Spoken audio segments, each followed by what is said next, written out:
Tell me, O Muse, of the many heroes from many places who wandered the many ways of the sacked sacred city of Arden.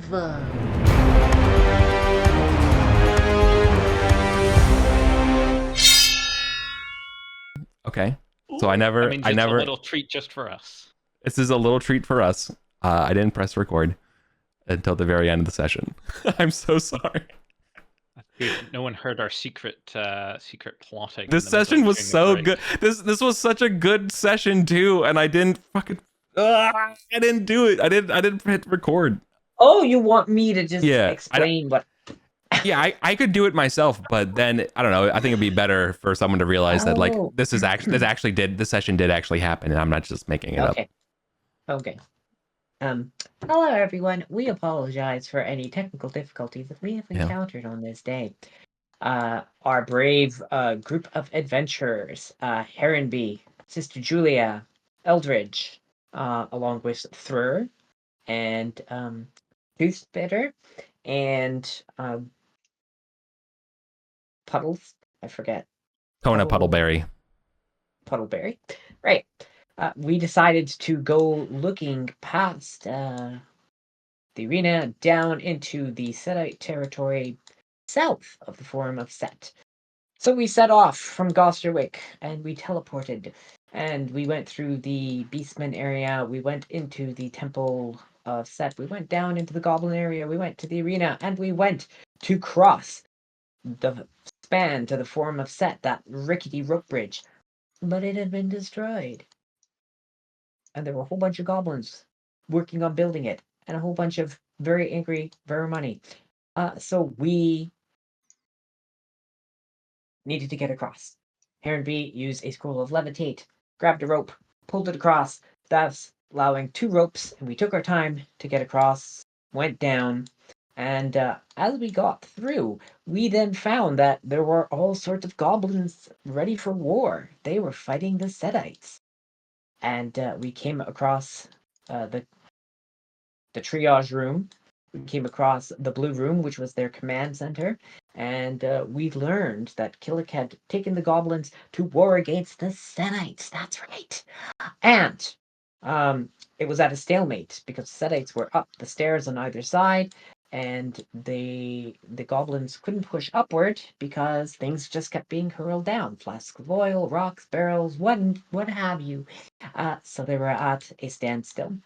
We said that if we saw any Setites along the way, we would certainly kill them, and we went off on our adventure. Our adventure, though, was to look for a tomb or other paths. There were lots of goblins hanging out. They were waiting because there wasn't much that they could do, so we bypassed them into some unexplored cave areas to the west of Setite areas. And we found some gems buried in this satchel in the sand. And we found a downward sloping tunnel. Thanks to our tooth spitter hireling, a goblin of some renown, we were able to run ropes downward and around. Oh, I forgot to mention though, we threw a lit rock down, and a bunch of the cave squids came out. We had to use lightning bolt to take care of them. We navigated down, around the cliff, back up, and we headed south into a large stomach-shaped chamber where we discovered the missing children of Kerbal Khan. Yeah. We found them. But one had legs crushed, and this was a room full of lots of stalactites. And what does that mean? Probably piercers waiting to drop. And they confirmed as much. So, Thrur cast an illusion. The illusion of us running through the room. All of the piercers descended, attacking. But of course they hit nothing because it was an illusion. And then, battle began. We used lightning bolts. We were hacking into them. We were fighting. Heronby valiantly rushing down, trying to grab the injured child of Kerbal Khan, whose legs were not working, and move these automatons upward in the chamber towards the exit. But then there was splashing, and aquatic ghouls arrived on the scene. So while we were still trying to deal with all of these piercers that had lurked and fallen and attacked us and were biting us, these ghouls charged towards us. And then Sister Julia, of course, summoned the power of Ardenia to turn undead. 4 of them vaporized instantly, 2 of them fleeing. We finished off a few more of these piercing things just to be able to retreat. 2 of them escaped back up to the ceiling, and we lost track of them. The children told us where they had come from. We had followed the chamber, this winding path through the rock, carved by water many eons ago, and eventually it intersected a very strange tunnel. Not made by water, not carved by hand, but perfectly 5 foot in diameter, bored through the stone. And to the north, we found a chamber. Obviously, once occupied by Kerbal Khan.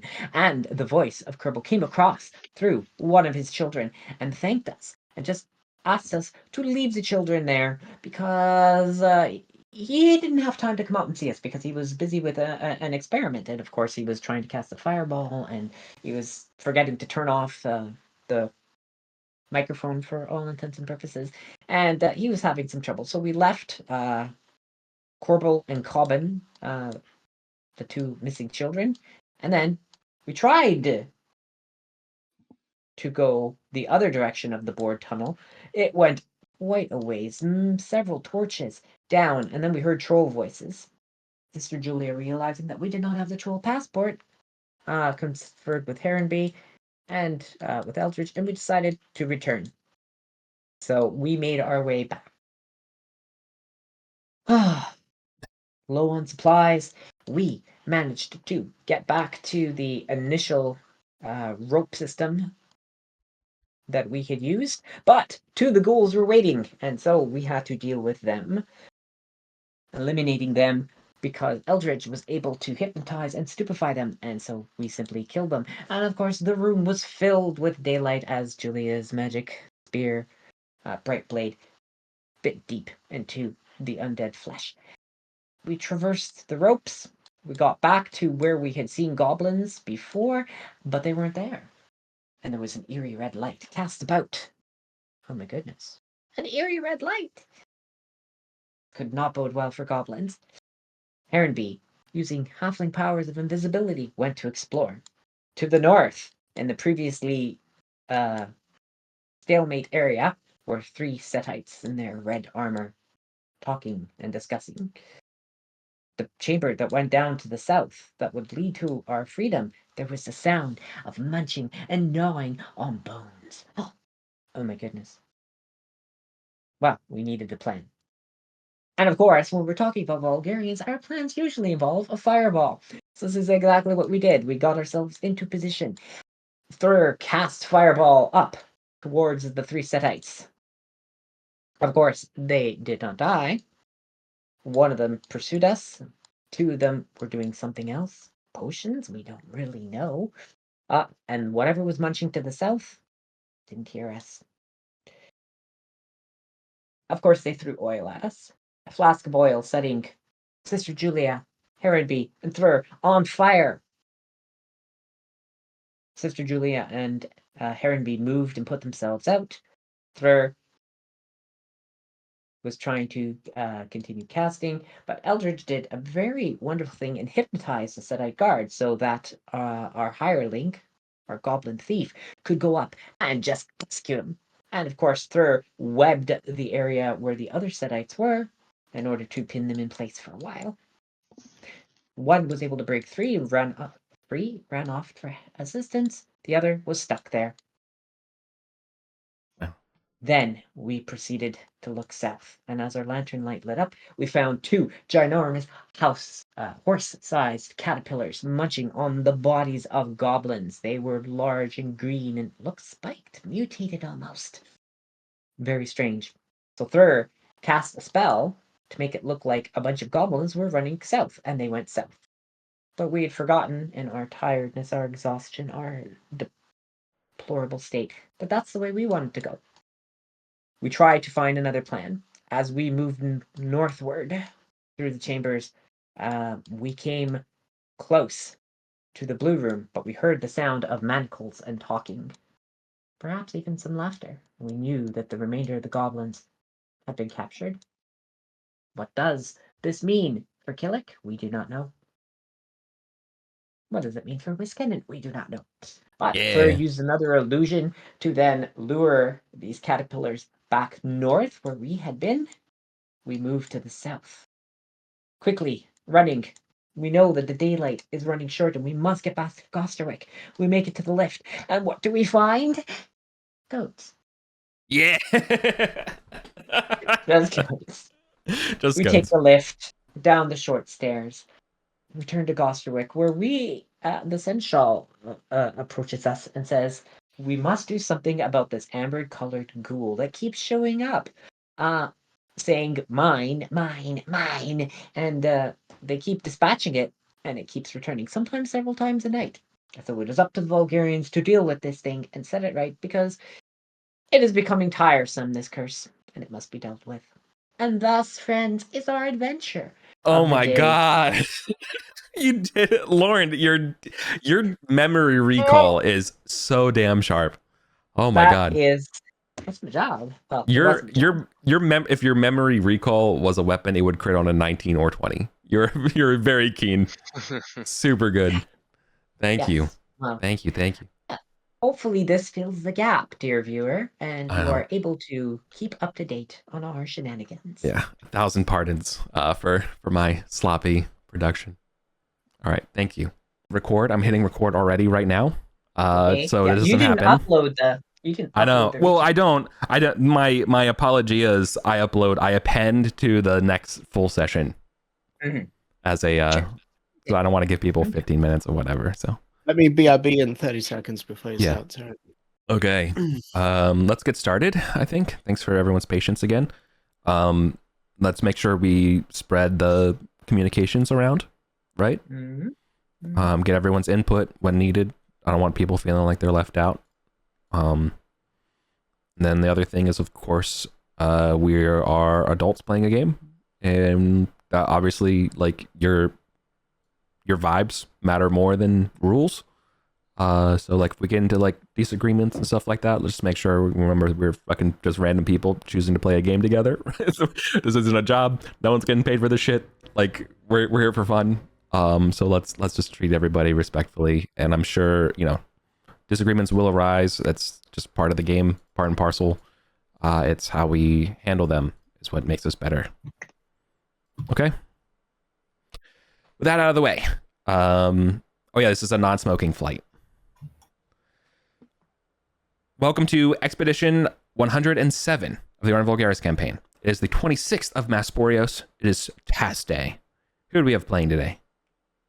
Hi everyone, I'm Ed. I'm returning with Kalamanos, the level 6 seer, still level 6. He has completed his penance and he can once again ask his god questions and cast spells properly. 2 weeks. A long 2 weeks.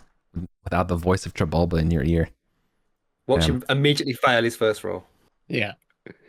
I'm Casper. I'll be playing Gavdos. He's a level 5 human wizard, and he's bringing his trusty sidekick Katrazaj, the level 3 human bard. Hello, I'm Corey. I'll be playing Opius Valentinian, a level 1 priest and his god is Thelus, the god of plating, so I hope this all works out. Hello, I'm Lauren. I'm back with the Battle Sister Julia Raceslayer, the level 6 War Priestess of Ardenia. And I'm Paul. I'm playing Chert today, the level 2 Dwarven Fighter with an oath to kill an undead. Oh. Nice. Maybe the skull is undead. Great. Where are we going today? I assume where everyone's in Gosterwick. In Gosterwick. Yeah, so we got our luck. And are you hiking up the cliffs? Are you praying to Thoth and using the? I think where's our we can now? log teleport and travel through basement territory. With the ultimate goal of killing a giant flaming skull that shoots fireballs? Yeah. Maybe we could befriend it. Yeah, maybe it's reasonable. Maybe we could talk to the monsters in this game. I don't know. Doubt it. Doubt it. Yeah, we're like that meme where proving that we can run Doom on Shadow Dark. On Miro. The Yeah. flaming fireball skulls. I think, yeah, will we just teleport? Last time we managed to basically just travel through Beastman area safe enough. Yeah, so we've got the rug at the bottom of the stairs, right? And then we can go take those stairs down to Beastman Land. Mm-hmm. And then I guess we're going to go Get our magic resistance. down and then up.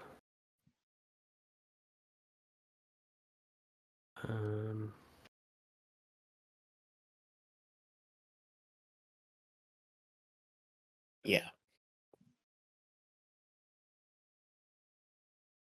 I mean, okay.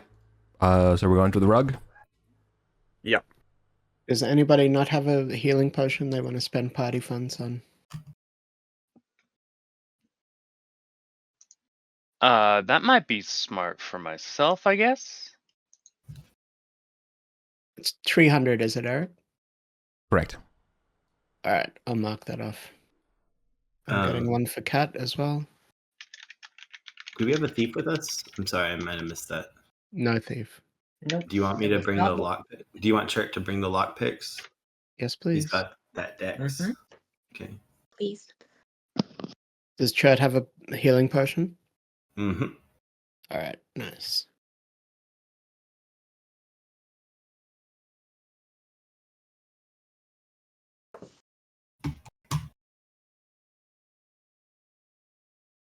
Okay. What's the light situation? Calamanis will strike up a torch if you want. He's got some light spells too. Well, what happens when we get out of the rug? And we're standing in like a 15 by 25 basement with stairs and a beautiful but locked door.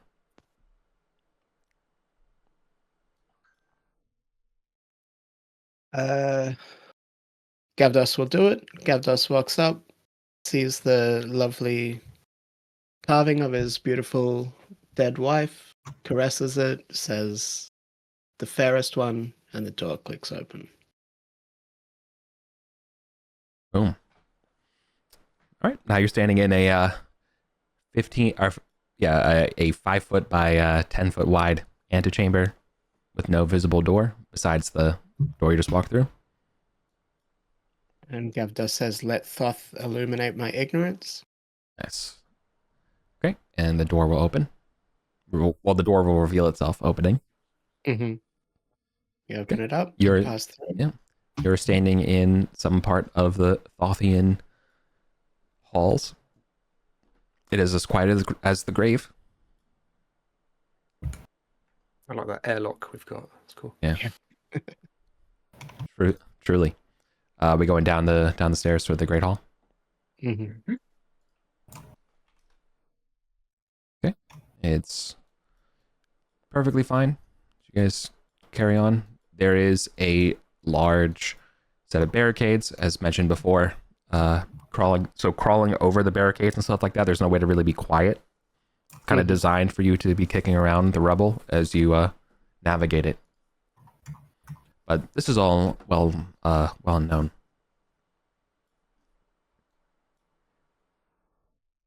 Try to be somewhat quiet if we can for the gargoyles. Yeah, you don't dally here. As long as you don't dally, the gargoyles won't activate. That's sort of information you've ascertained doing this same path several times, as well as, talking it over to the beastmen. That's what the beastmen do. Okay. So you're gonna go ahead and talk to Sheep Company again? Yeah, request passage through. Yeah, so it was. They're not gonna, unlike goblins and stuff, they don't try to shake you down or do anything. Mm-hmm. Which way did we go last time? Just straight through and then north, was it? Yeah. Yeah. going through various, you pass through the training halls. Yep, you're fine. Yeah. We say, see you later. I think we can't really get back through this way without an escort. Okay. They will tell you though, that Nikios and stuff are still, the count is still up above, holding the top of the, I don't know, what do you call it? Well, I know they would call it, they wouldn't call it like the Halls of Thoth level, you know, but they would call the bottom of the, they call it the bottom of the pyramid. No, they wouldn't even call it the bottom of the pyramid. They call it the upper, yeah, they call it the upper level of Arden Vul. Mm-hmm. They're holding the top level.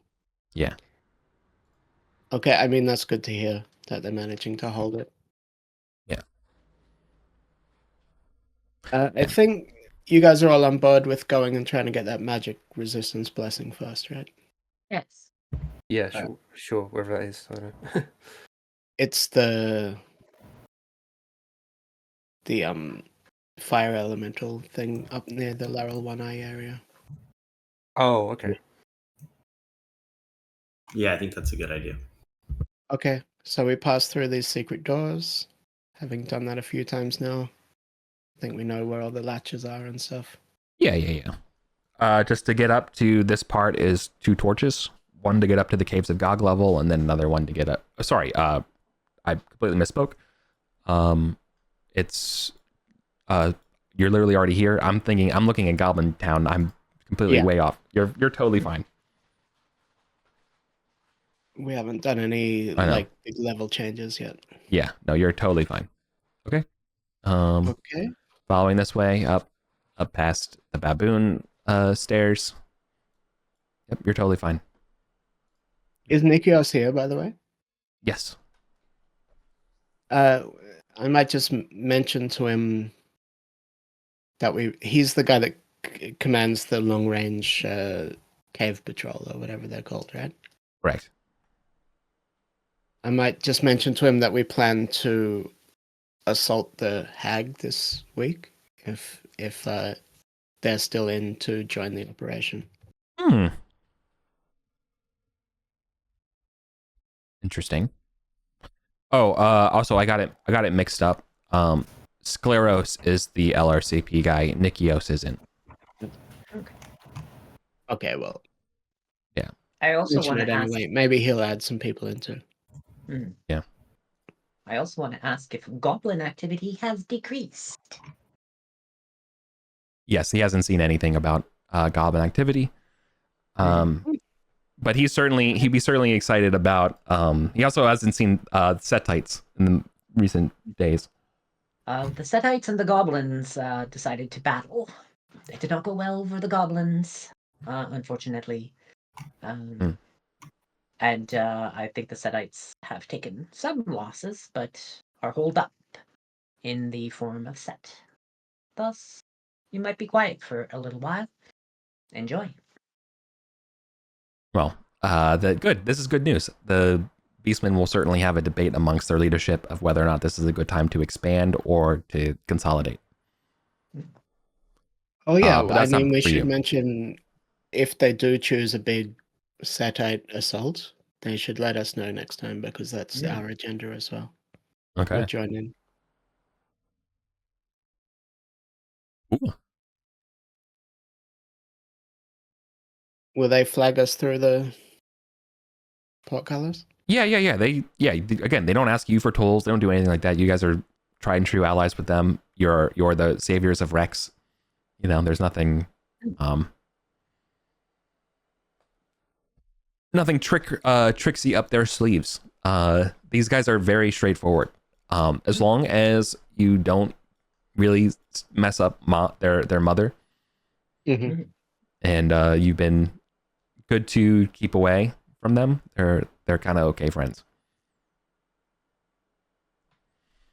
And guys, I'm just piloting for now, but just stop me as soon as you want to do anything different.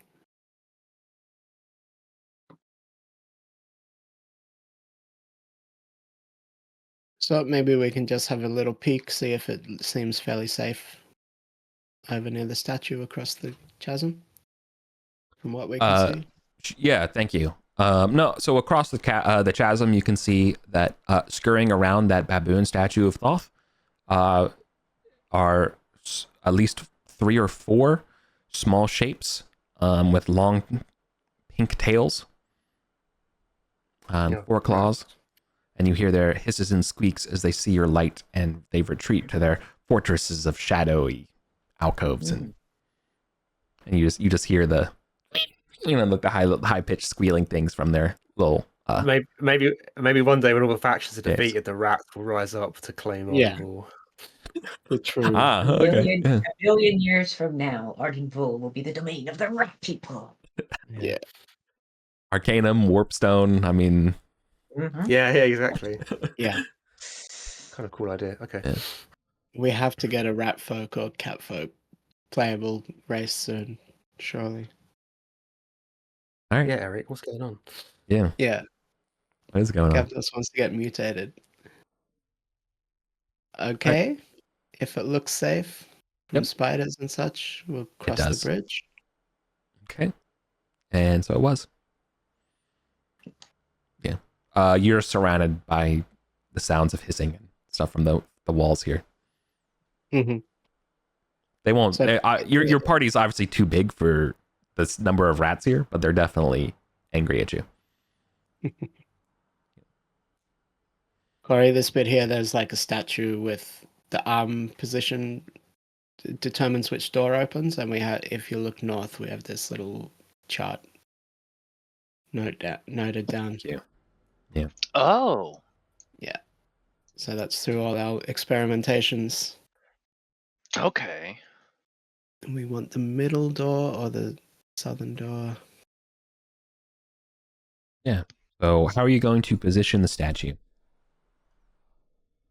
You want raised eye, opens northern door on eastern wall, right? Yeah, that's the one we want. Okay. Left arm raised, right. Yeah. The left one is all the way up, and the right one is halfway up, covering the eyes. Chert doesn't have any rope on him or anything like that, but we usually tie this up and spike doors. Yeah.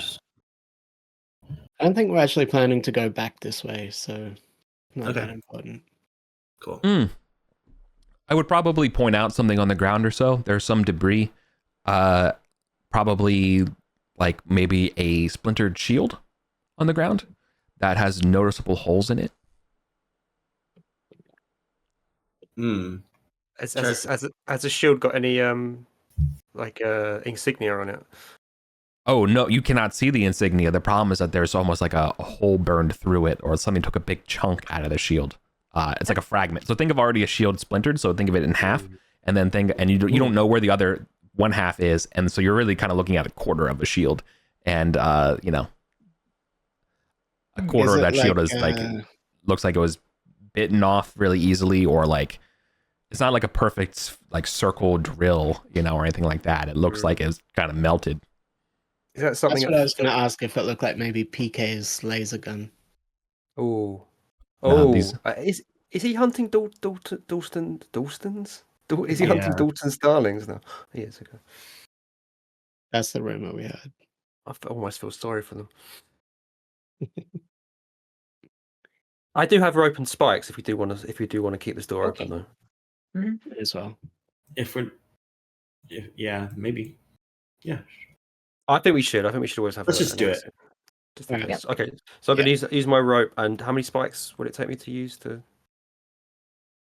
It was just the rope for the statue, and then spikes for the door on the east. Yeah, exactly. Okay. So you're going to use ropes because we do know that the hands of the statue reset about every hour or something like that. So in my head, you're using the ropes to pin the statue, but then the doors themselves, you're kind of doing an extra precaution of keeping them open with spikes. Yeah. Okay. Well, I'll use a rope, and then however many spikes it takes to keep the door open. I've got 12 spikes. I don't know, probably 2 is probably a reason. I don't think you would leave it up to 1. No. I'd use at least 2. Yeah. Yeah. Okay, fine. I think 2's enough that you can get a crowbar or something in there to get it open later if it's worse came to worse, Yeah. Mm-hmm. Okay. Then we pass through. Yes. Cool. Obviously, as you enter this area, the environmental ambient soundtrack changes. As you enter the long 10-foot corridor of Arcantian stone, you're passing by a rather large room full of Thothian, main staged by a massive statue of Thoth, as well as a couple other gods from 3,000 years ago. And about this time, Gavdos and Kat will put on Thothian robes. Or, I mean, actually, if somebody wants Kat's robe, they can take it. But Gavdos is putting on an orange Thothian robe. Is this to get past the statues? Or... I just noticed Kat still had it on his character sheet, so I may as well put it on. I feel unprepared. I don't want to get us distracted, but does that force wall trigger if you have a Thothian robe? We haven't tested that. We've never actually gone in that room. It always triggered right before you walk in the room. Mm-hmm. Yeah. All right. Yeah, we could test that, I guess. You want to test it real quick? We're 15 feet away or 20 feet away. Okay. Kat walks up, knowing that the wall. You don't have to go in or anything. We don't have to get distracted. Just to see if it triggers or not. So knowing that the wall of force would be like at the top of this little hallway stub, Kat will get up close to that, but not beyond it.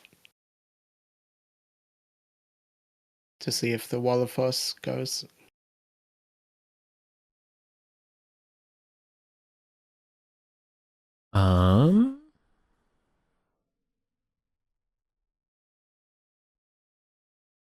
No. Interesting. Hmm. And maybe on that same time period, I don't know if everybody else wants to do a little thing, but Chert will go into this Laurel One-Eye room and look in the urn.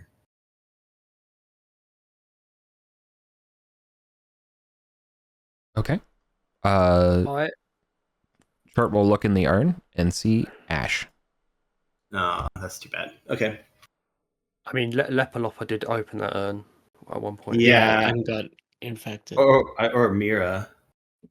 Yeah, it was Mira. It's one of Adam's characters. Yeah. I suspected I knew what could happen when you did it, and I was wondering, like, there's another out of character. There's somewhere else where it says you have to like change your perspective from unworthy. Yeah, so you wanted to get Laralified. Just while they're doing that, Eric, I'm gonna get one of my potions ready in the downtime. Yeah. Oh, does anyone? I only have one empty flask. Oh well, never mind. No. Okay, thanks for humoring me. I'm sorry. Okay. While you're observing this room, while you're observing this large religious room, yes, there is something that happens in this room after you kind of make your presence known into it and you step out of it. You'll see several magical effects happen, and there'll be some effects that, in fact, some of you will hear, even in the hallway. You see that the statues of Set and Isis step off their podiums and enter the room. You see that the magical or statue of Isis opens a cavity in their abdomen and places a small statuette of another god, Osiris, on the floor. Set then swings his axe at the statue, causing Osiris to shatter. Upon that shattering, a wall of force will block off the chamber. So it's at a delay. Then the sound that everybody hears is Thoth's voice in Mithric. I don't know who's the voice actor for this, but it says in Mithric, Isis must restore him, but only I can revive him.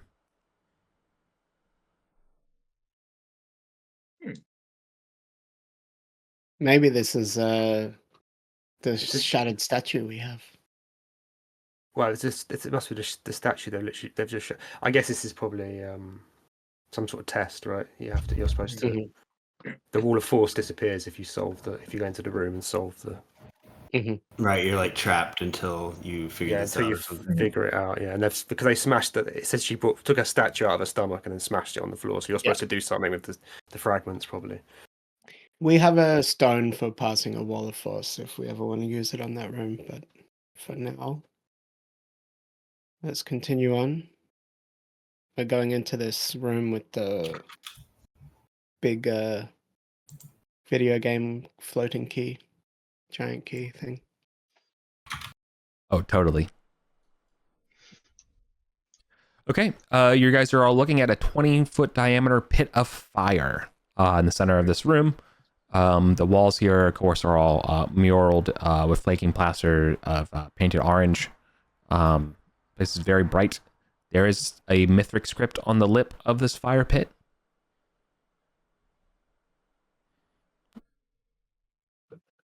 Yeah, Gavdos reads it out for everybody. Yep. The fire of Thoth cleanses the mind and transports the body of those faithful who proclaim that Thoth rules. Okay. Calavados is conflicted. Like, would he want to say Thoth rules?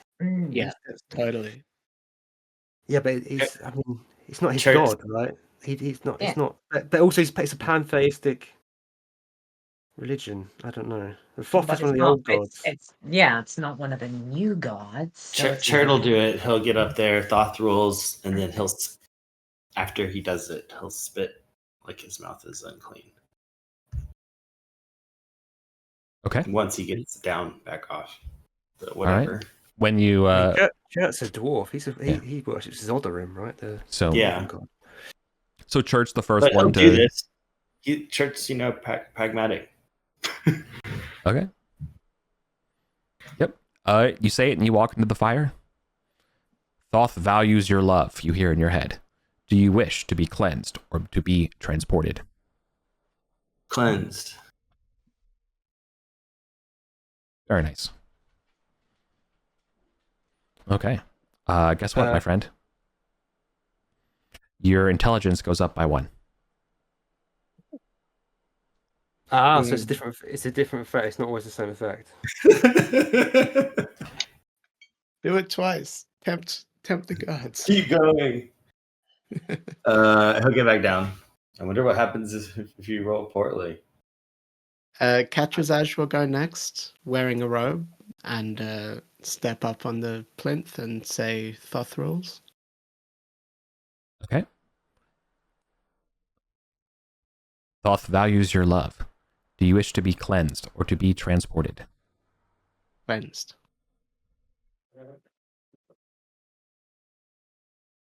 Okay. Katrazaj is cured, all their HP, and removes curses. Okay, great. Steps away. Galamanos is gonna consult his god, and he's gonna read himself an omen to see whether he should go into this thing or not. Fails. So yeah. Let's die. He does not think the omens are good. He does not think his god will be happy if he was to step into this thing and say Thoth rules. So he elects not to. Using one of his omens for the day. Gavdos is looking at Oppius. Oh, you're a priest, right? Yeah. Okay. But this seems like a good plan. So I think this would actually, proper planning would actually be helpful for my god. So Oppius will stand up on the plinth, say Thoth rules, and step inside the flames. Thoth values your love. Do you wish to be cleansed or to be transported? Cleansed.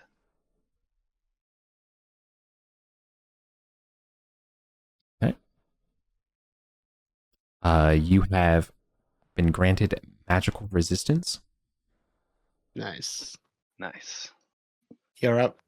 Oppius is the front line. For the next 6 days, spells targeting you have a +2 difficulty.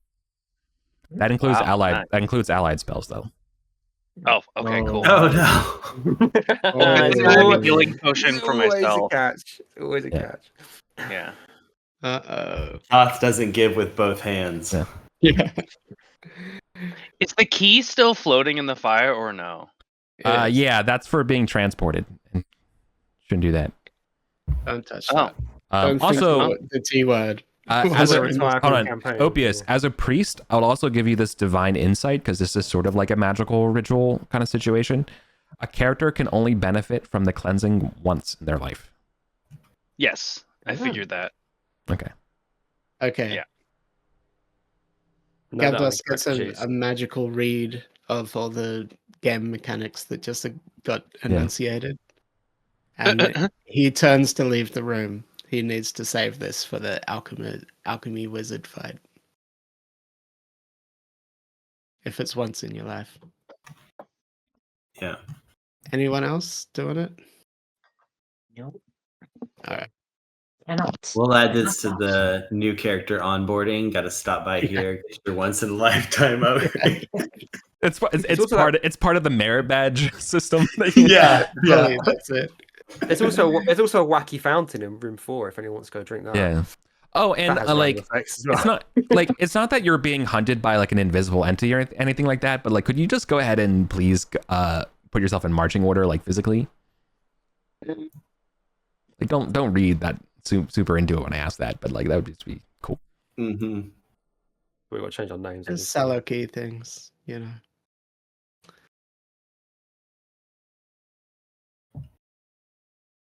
Fucking wasp is literally on me. Jeez. You have a cup. I don't want to tempt fate. No. I will explain the nature of wasps, as I have looked this up quite extensively, having dealt with them just yesterday at the farm. Yeah. If you trap it and just leave it underneath, it's fine. Nothing happens. But what if it flies out that microsecond before the glass seals it? It won't. They aren't as fast as like a housefly. You got to roll a DC 15 dex check. Yeah, exactly. At disadvantage. They're pretty off in their own little world, and you just go clump, and and you leave it. If you kill it, it releases pheromone chemicals, and it summons more. Well, there's a second one in the room as well. Yeah, don't kill it. You just trap them. I'm just gonna leave it. I've always had a live and let live attitude. Yeah. Wow, you don't want to farm that XP? Okay. No. That's sweet wasp XP. Okay. At my level, barely make a dent. Oh. Yeah. Okay. All right, let's do it. Mm-hmm. Do we think 8? We going up? Yeah. Who's our best person at opening a secret door within one round? None of us. Is it locked? How do we open the secret door? What's the one weird trick to this one? It's definitely within the knowledge of the party, of the company. But it's not within my brain right now. I think there was a little latch or something.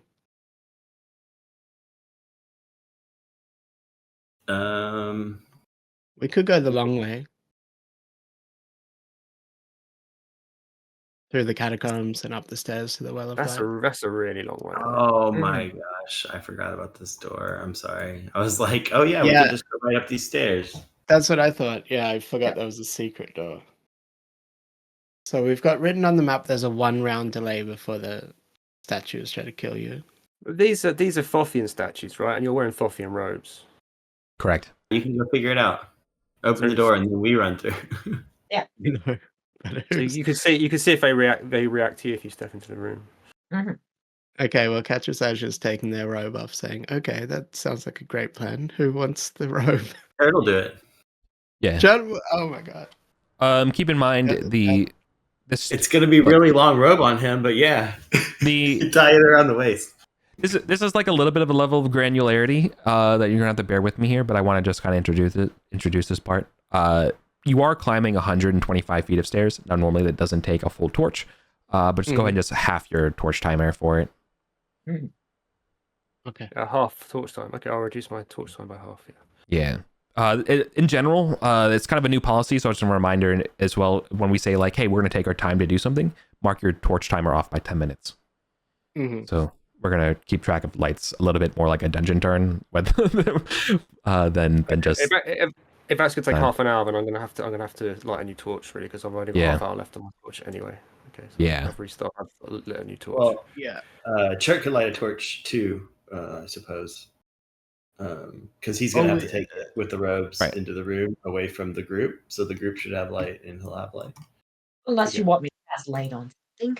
Yeah, you can cast light on me. Well, what do you have? Shield. What would you like? Is that ABBA lyrics? And cast light on me? No. No? Okay, I don't know. I've been listening to ABBA at the gym since. Yeah. Okay. All right. Anyways, you're still close. You guys, you climb up 125 feet of rather unremarkable granite staircase, circular style. You're besides your companions, you are met with many webs of the cob variety. Not like thick, machete hacking through. Just the corners, like standard like haunted house kind of ambience. It's as quiet as the grave as you finish climbing up the stairs and arriving in a 20 by 20 foot chamber. Now the stairs are marked in that corner, but to be clear, the whole chamber is kind of the stairs. Like you're kind of coming in from the middle,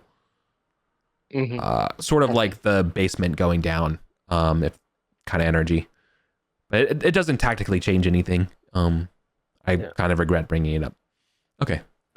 Calamanus just slaps his head and says, because he's got used to not being able to ask his god any questions, he remembers he can ask his god questions, so he can actually ask to find out if these things will react to the robes or not. Right.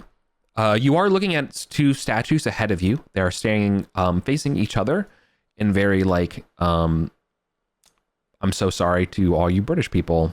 The castle. What castle? The Queen. There's a lot of castles. The Queen. Where they say. Don't move a lot. They don't move a lot. Hey, thank you. See, the Americans know what I'm talking about when we say the castle. The Commonwealth and all are like, I have no idea what the hell are you. Bridget, Buckingham Palace guards, of course. Yeah. There we go. I'm really sorry that my my crenulated brain, I had to dig real deep for that one. My synapses. Okay. Generational insult. Yeah. So they're standing opposing one another, looking themselves in the face, unlike the normal standard soldier warrior ones wearing black spears and kilts and hats and stuff like that, or like a baboon head and some things like that. These ones have ibis heads and are not carrying any weapons. Okay, so I just made my read the runes check, so I'm going to ask Chibaba, will the statues react to anyone?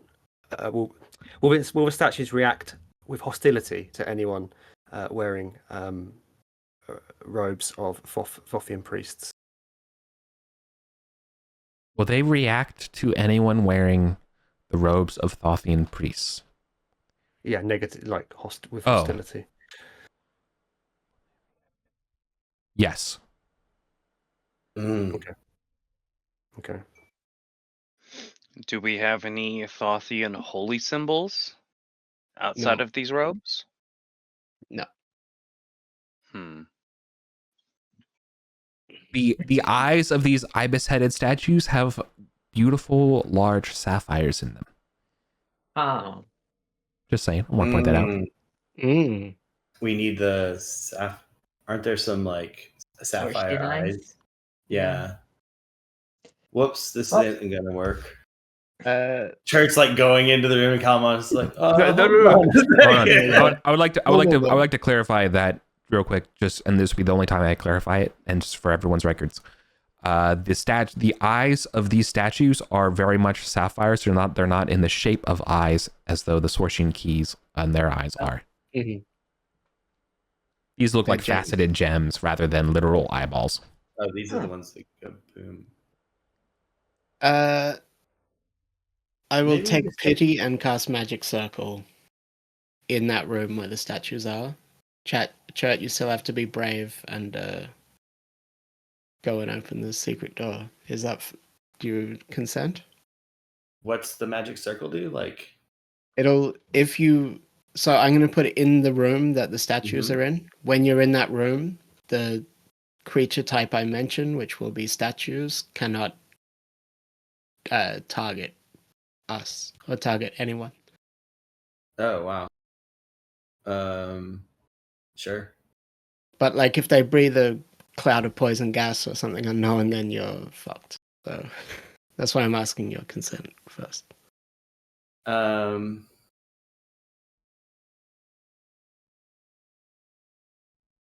other thing we could do is try to fight them from in the stairs, because I don't think they can like get down the stairwell.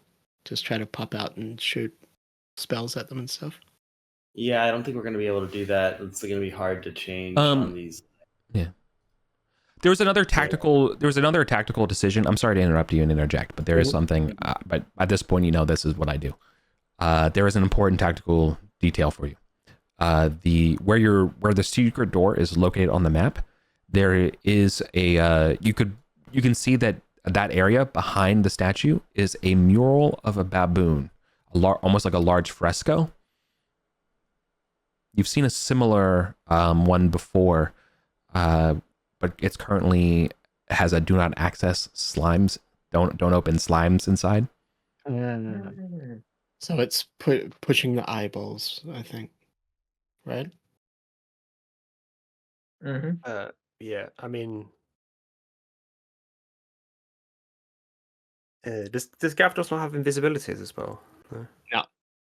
That's one gap in his repertoire. I mean, I do have a potion of invisibility on me.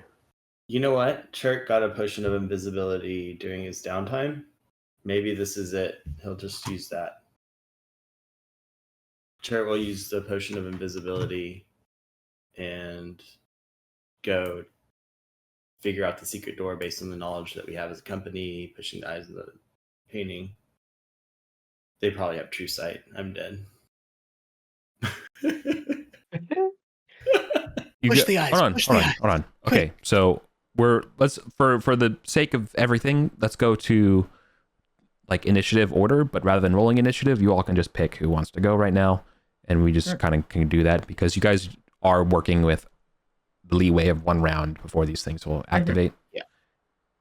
Well, if we start with Chert, then and it all goes wrong, there's a chance that Kalamanos and Gavdos can do something to pull him out. Yes. Yeah. So, in the round before we start an initiative, yeah, so you're drinking your potion, right? Yeah, so like we're before the room. Kalamanos has stopped Chert from going in the room. He drinks his potion. Fine with that. And proceeds cautiously to see if this is working across the room. Is this boast-worthy? Have you got both? Have you got oaths? He already has an oath to kill an undead, and we're kind of this is to that end. He's got one. Okay, sure. So the drinking the potion was the round before, right? So you go in and you can probably still try to activate the door this round. If you want to fully commit. Yeah, I mean, like I'm trying to. I guess. Oh, but I guess I do take a chance that in this round they would. I'll just go for it. Whatever. Fuck it. Eric can edit that out. Put a bleep on it. Oh, you're okay. Okay, and then we. What is it? Poking the eyes of the baboon? That's what it is on the upper baboon. Statues you've seen, yeah. Okay. You poke the eyes of the baboon, and nothing happens. I'm just kidding. The door opens, dude. Imagine telegraphing all that and then... Yeah, that's what I did. Well done. That's the good. Thank you for remembering that kind of stuff, everybody. Yes, the baboon's open. When you put the fingers into the eyes of the baboon, you can feel the latch and then it will open. Would you like to proceed? Trent will open the door. Remembering all his fake thief training. Have a look. Is the hallway too clean? No, it's good thinking. Good thinking, but no, it looks totally fine. Okay, well then. It's not too clean. It does kind of smell like death, but that's pretty normal. Yeah. Well, Chert will open the door the rest of the way and then give the crew a whistle. Hey, nerds, get over here. Okay. It's open. It's clear. Okay. In you go. Ed? Okay, well, I'll go. Oh, hang on. This initiative, though, it means that they're gonna do something, right? We should wait. We should wait for a round until it gets back round to and then we should all take it turns to run through on our round to get past it, right? Oh, I see what you're saying. Yeah, so I'll pass. If me and Casper pass. Okay, I pass as well. So no one's visible to the statues right now. I pass as well. Okay. We all run through. Go. Mm-hmm. Opius, go. All right. Cool. Yep. All right, now we know that way is possible. That's cool. There's a couple other like aesthetic details I wanted to point out about this stuff. Like what you're looking at, this room with the statues, it actually has a nice halogen continual light kind of spell in that room. And you can see going down this corridor, it's not bright enough, but you can see that the sky is sort of painted like almost like a night sky is painted on the ceiling. It looks very nice. Twinkling. This whole area that you're in, as far as the Thothian spaces go, is very untouched by age. Looks kind of clean, new, etc. All right. Okay. There is a stairwell leading up, directly in front of you. Oh, another secret passage. Church's visible again. Maybe Kalamanos can chant us through the secret door. There's do some chanting if you want, yeah. There's definitely no door there. Oh dear. Ooh. Let me reroll that. As predicted. Okay, my chant is not working today. I rolled a 1 and a 2. And I have no luck left. Shabab was upset that you even thought about saying thought. Yeah, he's not happy with me. He's not happy with me. That's bad. Why would you ask? How many times? Yeah. I don't know, Kalamanos. Would I like that? What do you think? Hold on. GM Benny Gesserit voice. To be clear, there is a secret door there, but you guys cannot see the secret door because you don't have a thief. So you need to do something to rediscover it. Well, we know of its location. Yeah. Right. So you're gonna have to either, we can say time passes to find it, or you could try to roll to discover it. Let's do it. Time passes. Mm-hmm. Okay. That makes most sense, right? Like, I'm sure they said there was a door right here, 10 foot up. Church's an expert on stone. Okay. You're sliding your fingers all over from top to bottom of the wall until you finally find that one stone that is actually a lever, and it's actually a panel, and you have to press it forward, detaching it, opening it, revealing a dusty, decrepit natural sort of cave passage. The cave passage ahead of you, while drawn straight, do not imagine it straight. Imagine sort of like, you're kind of river carved, slightly serpentine, zigzaggy. It is tight. It would be cramped as far as passaging between people and sight as well.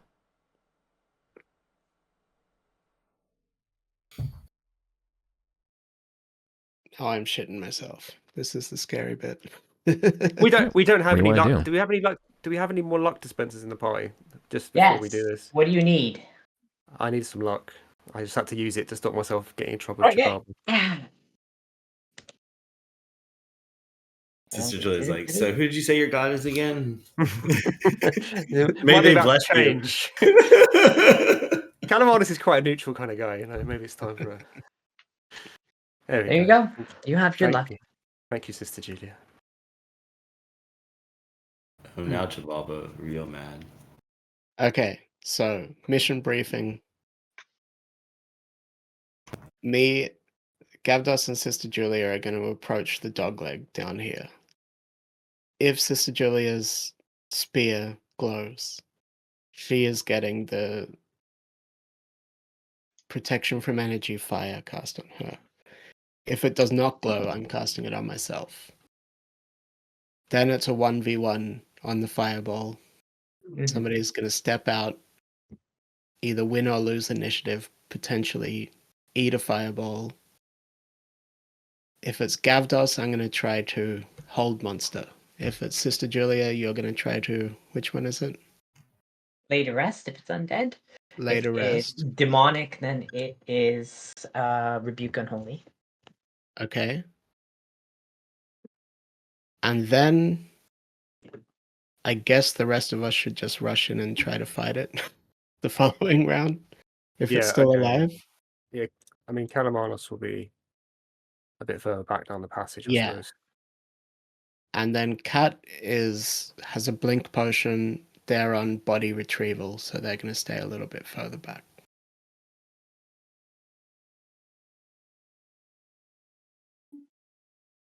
So this is tactically, we're not actually walking down there yet. If we leave our character space, maybe Eric will let us pass in here, or is there no chance to pass? Like if Gavdos is here, can Chert get past him? Yeah, I think you can get past them as long as you're not in combat, right? We just imagine that it's taking just a little bit more of people's turns and stuff like that. It's not necessarily even a time passes, but it's just more of a in combat, as far as you can move, you know. And if we're considered, this is like the worst scenario of 5 foot or less cramped corridors. You can swap pretty much one position. So you're kind of just having to wait to be like, hey, let me up. Oh, excuse me, pardon me. So if Sister Julia and Gavdos are at the front positions, no one could get actually past Gavdos, because they would only be able to. Yes, but whoever's going first is going to literally walk all the way into the room, right up to the skull, and just, face up to it. Okay. And is this accurate that after the dogleg it does get slightly wider, Eric? Like it's more like 10 foot? Yeah. There is this area. I would say this is actually like still, it's not cramped, but 5 feet. Okay. Right at the dogleg here. But but then when you get to this area, this is all still 5 feet, not cramped. And could you illustrate where the blast radius was when Ethna, my poor single session thief, got smoked? No, I don't really remember it. I don't know. Like, I imagine it's basically just the whole damn thing. Can we get zones marked just for adjudication and for the next bit? Because we're going to be trying to be in one zone out and so on. Gotcha. So you want to be like, what is the sufficient range of fireball that I'm also not in it? Yeah. For sure. Well, I think you could probably see, I think there's an area where you can see it while also not being in fireball range is like the thought here. Okay. So I think something like that's actually, that first strong was pretty good. I don't know, something like that. That's one zone. Beyond the dogleg, what would the next zone be? Like all the way up to the top or halfway up? Halfway up. Halfway up. Because it's cramped. Imagine those are a little more equal, but yeah, more or less. Yeah. So the safest zone is in the upper circle, right? I'm going to keep Kat there. And Oppius maybe wants to be up there. Kalamanos maybe up there. If you insist. It's up to you. I mean... Kalamanos has got a potion spider climb, so if it all really goes wrong, he can get past everyone by climbing on the ceiling. Oh, yeah. Not creepy at all. He does it backwards. His head like rotates around. All this planning and stuff is being done back in this room because we want to be silent in here. Basically, we're going to try to roughly get the jump on it.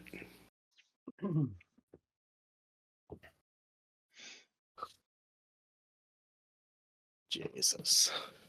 Can we take a short break before we do it? Yeah, that's pretty reasonable. Just to increase the drama, that's a good idea. Yeah. All right. 5 minutes. Yeah. All right.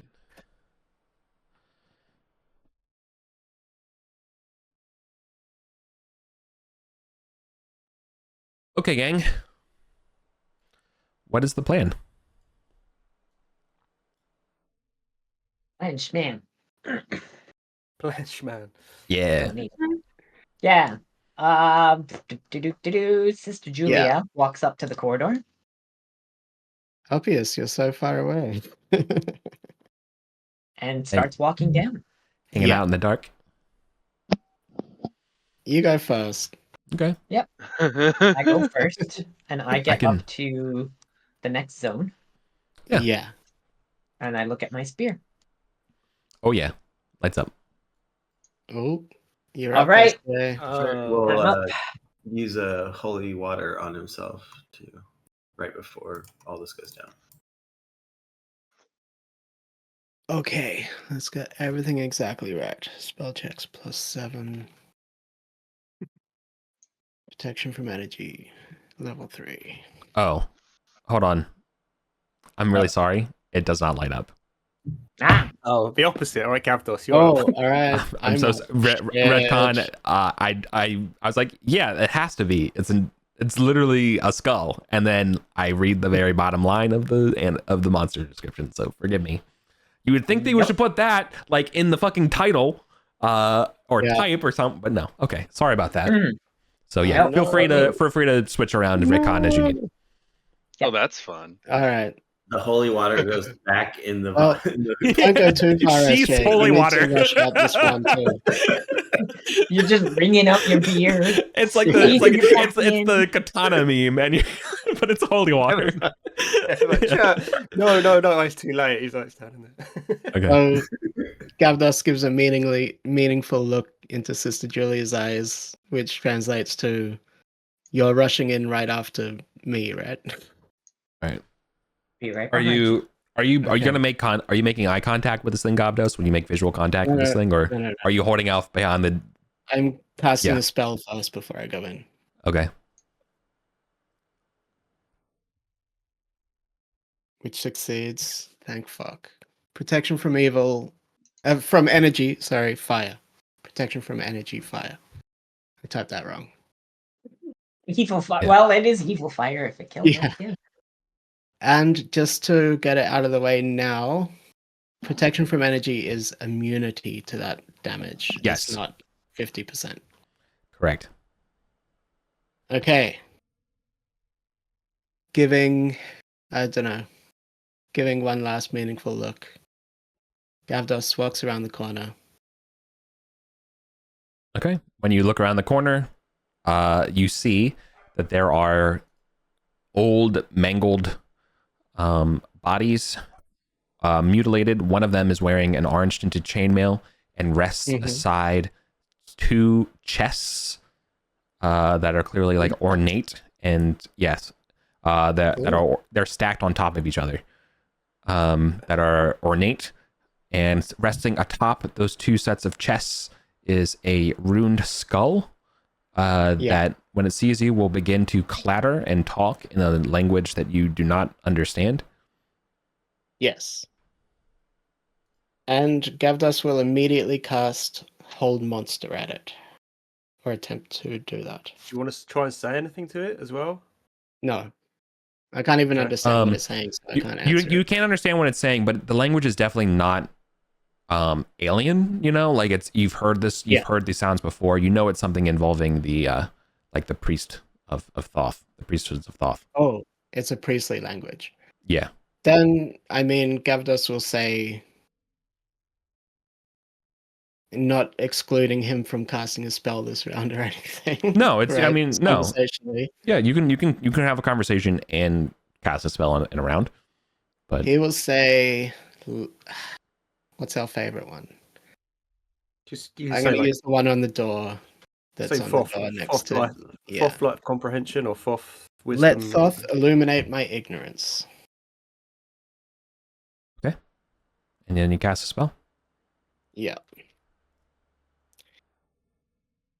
+7 greater or equal to. Sorry, let me triple check everything. It's level 5 spell. Failure. Using my luck. I attempt to recast. Okay.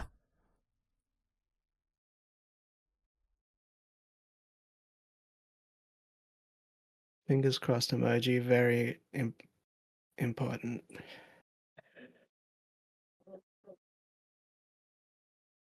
Oh no, it's close. Oh. Do I have any movement left? Yeah. You can get out of the zone if you want to. I try to move out of the zone. Okay. On my turn. Yeah. Nothing happens. Has it reacted to the password then? Possibly to my robe.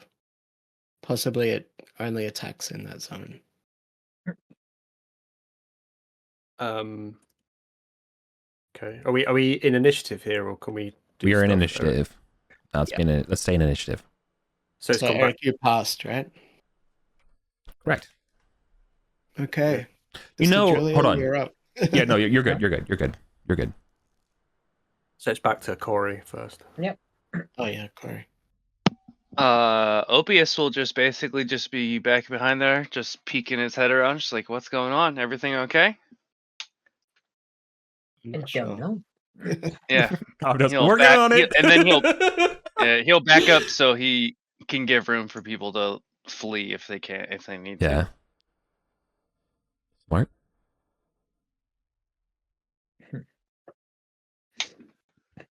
Yeah. And to be clear, Gavdos is actually I'm walking back on why I said that you're fine and everything's good. There's one thing that happens. It's not hostile. It's just there is one thing that does happen, is that when you did step forward, the skull that's ruined and stuff like that actually like floats and like kind of like talks and glows a little bit and then goes back and sits down. It went back and sit down after I talked? After you said what you said. Yeah, it sat back down. Okay. It's possible you've possibly deactivated it. Yeah. Okay. Hold on. Before we continue. I'll pass on to you what I said and that I think it was effective, just in case it re-asks you when you come down. Take your luck back. Thank you very much. I'll give you blessings of Ardenia. May she guide you. Paul? Okay. Well, I guess Chirk really can't get through anywhere. So just, I guess, pass. Okay, so if it's coming back around to me, Gavdos is going to cast Read the Runes. Which doesn't pass. Oh my god. Wow. Calamanos, you're in a spiritual prison, buddy. Does he want to use his luck on these? He's rolled 1, 2, 3. If he goes 4, he should be right. Better. Okay. There we go. There you go. Okay, so he's going to ask. You have found metaphysical dry land. Yeah, he's going to ask: Is the skull in the hovering? Is the skull by the stone chest still hostile towards us?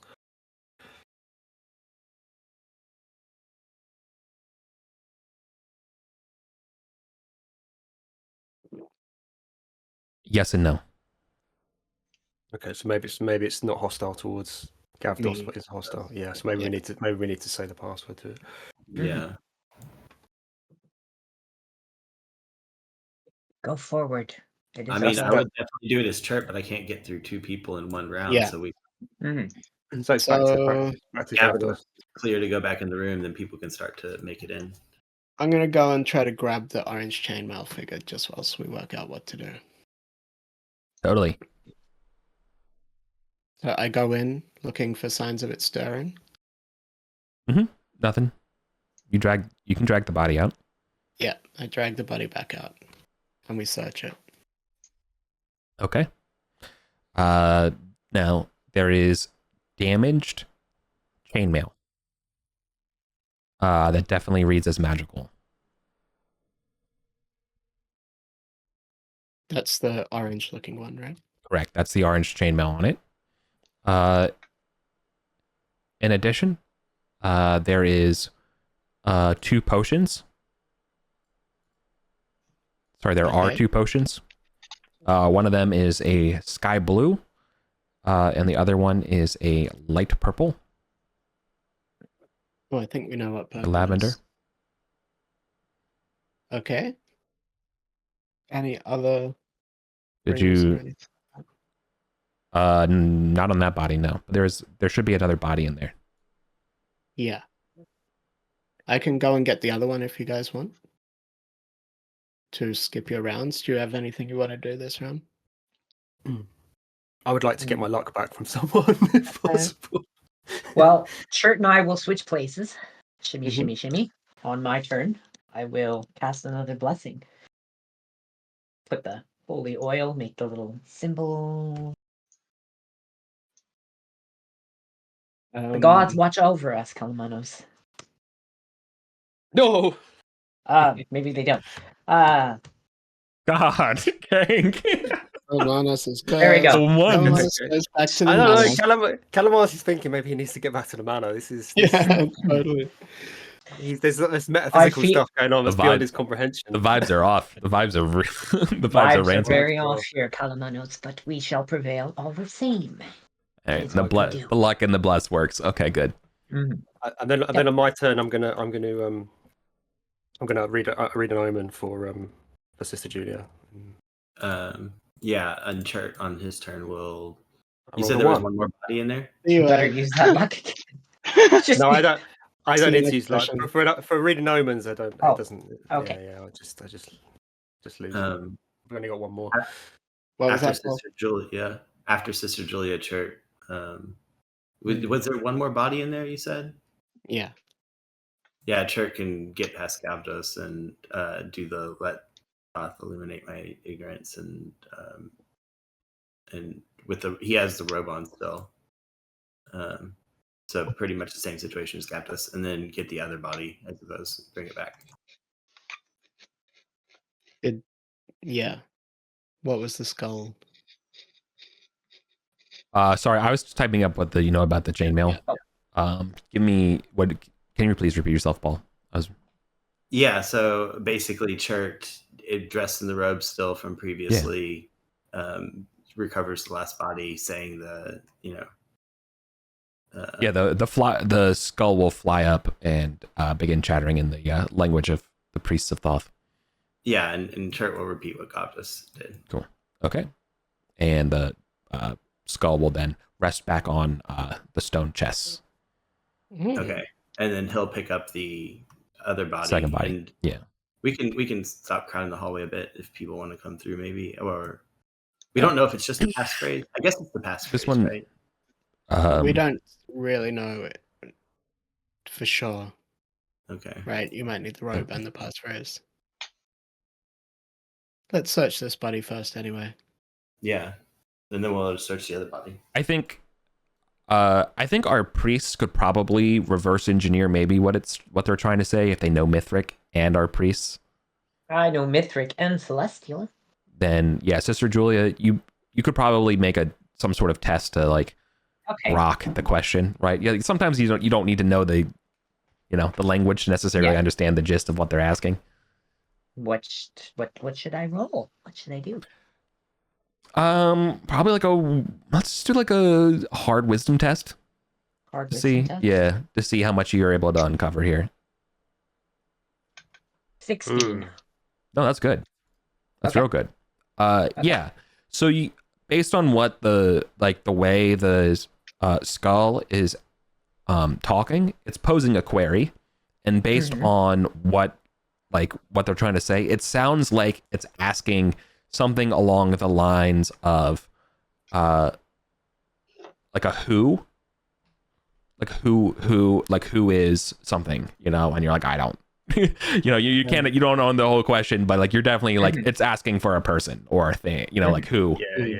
So I think by Gavdos saying Thoth, Thoth, that's the one specific word that. Yeah. made it happen. Yeah. So maybe more about language and what you're wearing. You're picking up like another bit, like something about like something like maybe like truthful fire, or like some kind of weird word, and you're like, who's truthful, who's speaking the fiery truth, you're like, I don't know what this, that's so like you're able to put that kind of together. Okay, before my turn, could Kalamanos ask the gods again? I know it's kind of risking a lot, but oh, I can't. I accidentally lost it. I skipped to on Paul, but I use my omen on Sister Julia. So my turn's gone. It's back to you, back to Kavdos. Well, hey Eric, skipping back 2 turns, did we find anything on the course?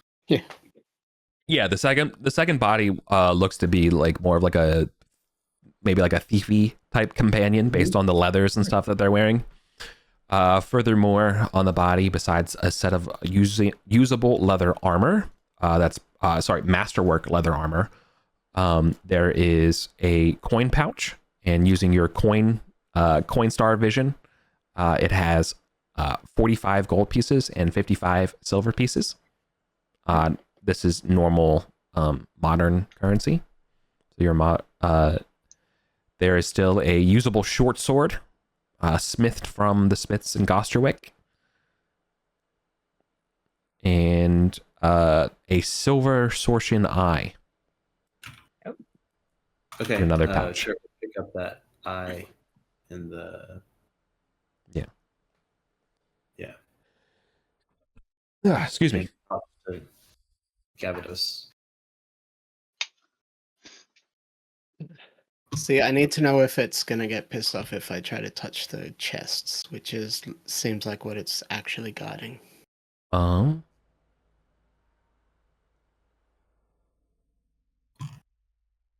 Yeah, how are we going to move it from? Is it hovering over the chest, or is it literally sitting on top of the chest? It's like it's sitting on. It sits on. It's physically touching. It sits on top of the chest. Right. I'll just have to put protection from energy on me and try to touch the chest, I guess.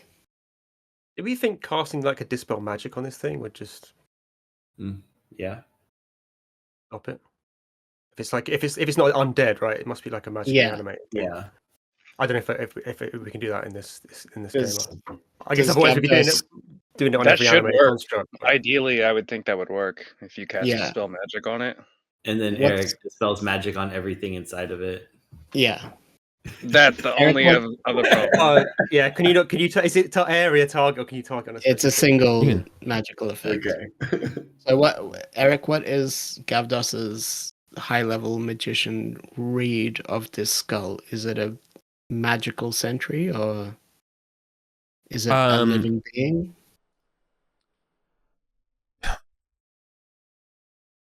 I think you're going to need to detect magic to get more of the details of what you want to really get to the heart. From that, I think I can answer some more questions about it. But based on what you're seeing and the runes around it, you can definitely see that this is like divinely inscribed. Mm-hmm. But it could be more like a ward than an actual monster or something. No, it's a monster. It's in the monster section for sure. It's not like a trap. Okay. But you should be more in line of like this is like a construct almost than undead. A construct. Okay. And do magicians know, how fighters can tell like roughly how tough a warrior is? Can magicians tell roughly how many HP a construct might have? No. Okay. No. Especially not this thing. This thing can cast fireball. And I think it's pretty reasonable to say that creating a skull that's not undead, that's still imbued with this sort of a power and things like that, as almost like a faux construct, is probably very impressive and probably took a lot. Yeah. And it's a very secretive thing. You don't think anyone, they don't teach this in the academy. They don't teach this in the collegia. Okay. We actually also know it has true sight as well, so it is quite powerful. All right, and I think everybody's done something except for me this round, right? Or maybe Corey as well. Well, yeah, it's in initiative order. Yeah, it's your turn. Okay, well, I'm going to try to cast protection from energy fire on myself. And then go mess with one of the chests. So that is up. Nice. I walk in. Yeah. Eyeing it up to see that it still isn't reacting to me. Yeah, it's just sitting there inertly on top of the chests. I try to, I don't know, open the chest. Okay.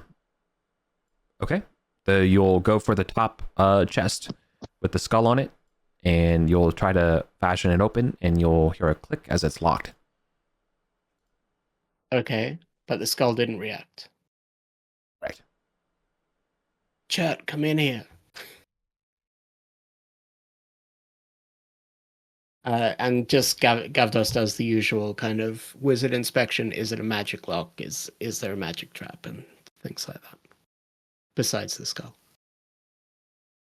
Mm-hmm.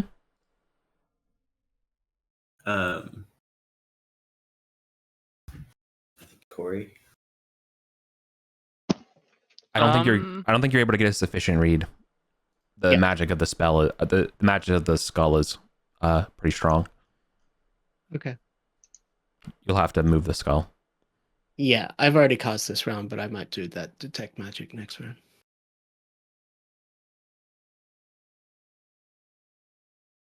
Corey, do you want to do anything? I'm not really sure yet what we're doing quite yet, so I guess I'm kind of just waiting around. Okay. Yeah. I mean, neither are we, so that's fair. Yeah.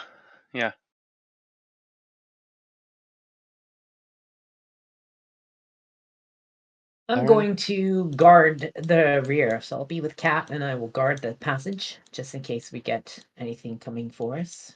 We don't know. Have you got light back there? Well. Yes. My shield glows. Cool. It illuminates the passage. We're fine. On Turt's turn, he's gonna come and inspect this lock. He's done this a couple times now. Totally. He's got the lock picks with him. Mm-hmm. Good. 18. Easy does it. You're a smooth operator as you pick the lock. And if he doesn't see any obvious sign of any trap that's going to blow him up when he opens this thing, we're opening it. Mm-hmm. Okay. The lid opens. The skull kind of slides off to the side. And on the lid of the chest says, "Explosive runes, motherfucker," in Mithric. Oh my god. You see it? For real? And you can go, yeah, for real.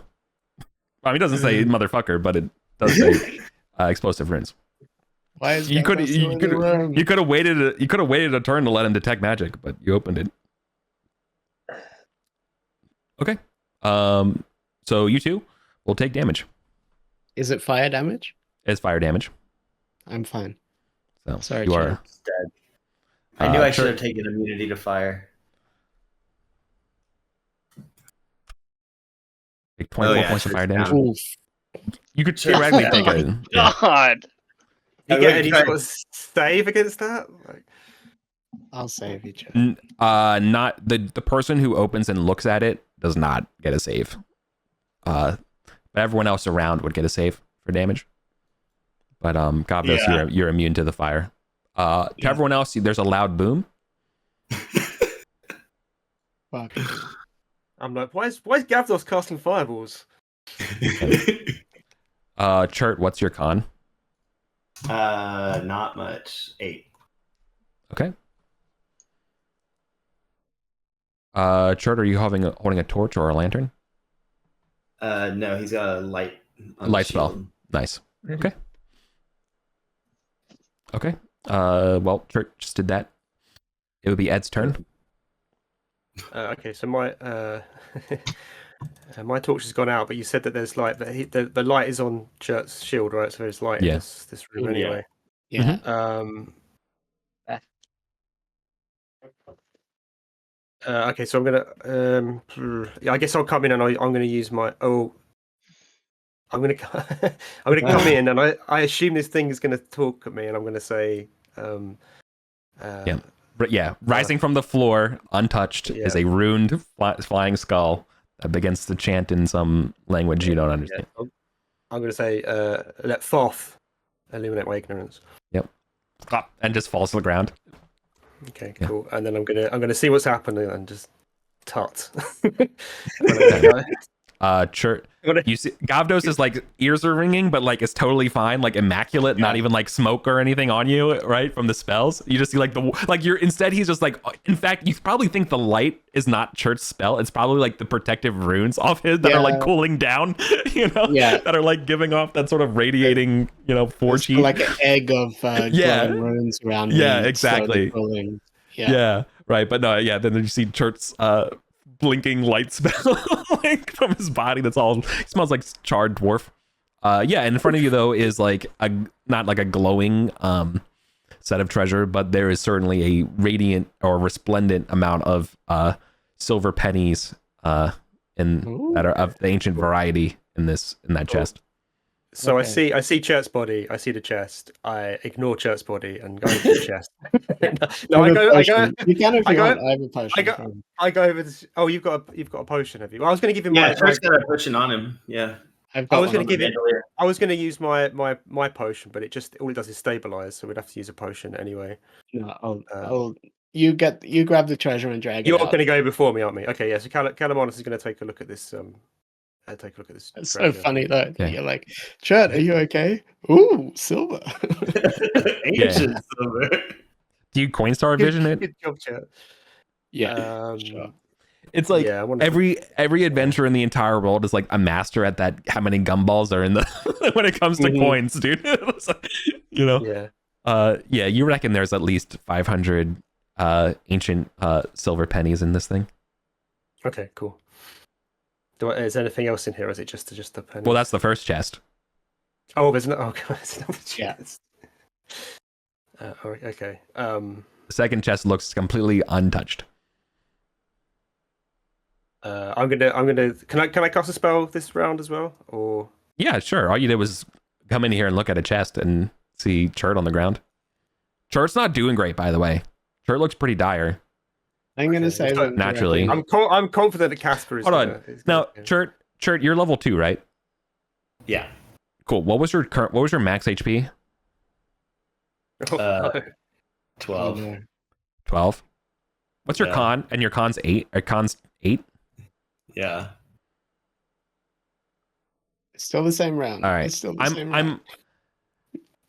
I'm of two minds. This does more damage than directly knocking you to 0 below your con, like as an insta death kind of situation. But do you have a luck? Do you have a luck token? Yeah, I'll spend my luck to spend your luck token to not die immediately. I would allow that. Yeah, I think that's a fair trade.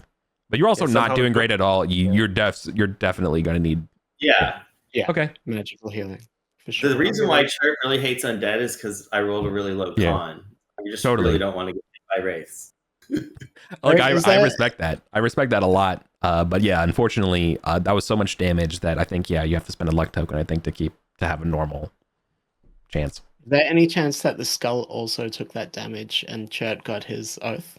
No, I described it as when Kalamos came in. The thing's immaculate. It's immaculate. It's fine. All right, well, it's not undead this anyway. thing's powerful. Shit.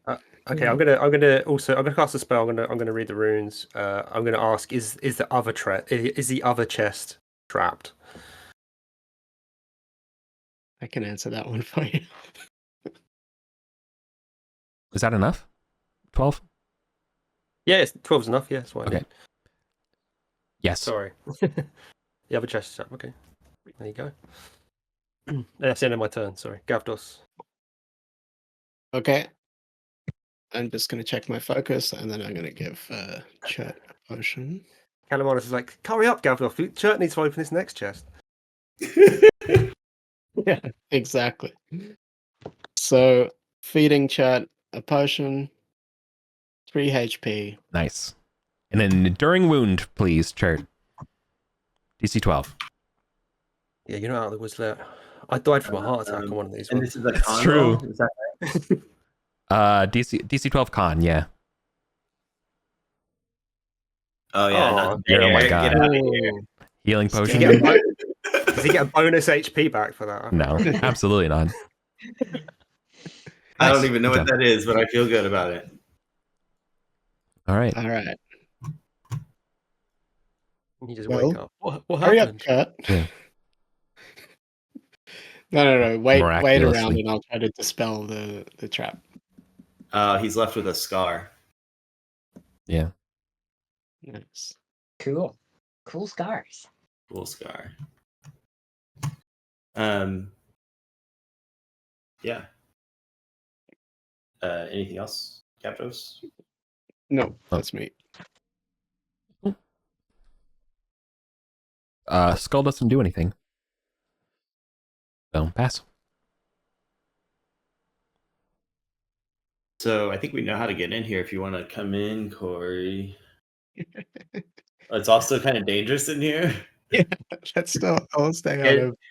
Don't open it. No one open the chest. everybody. While we're all in here.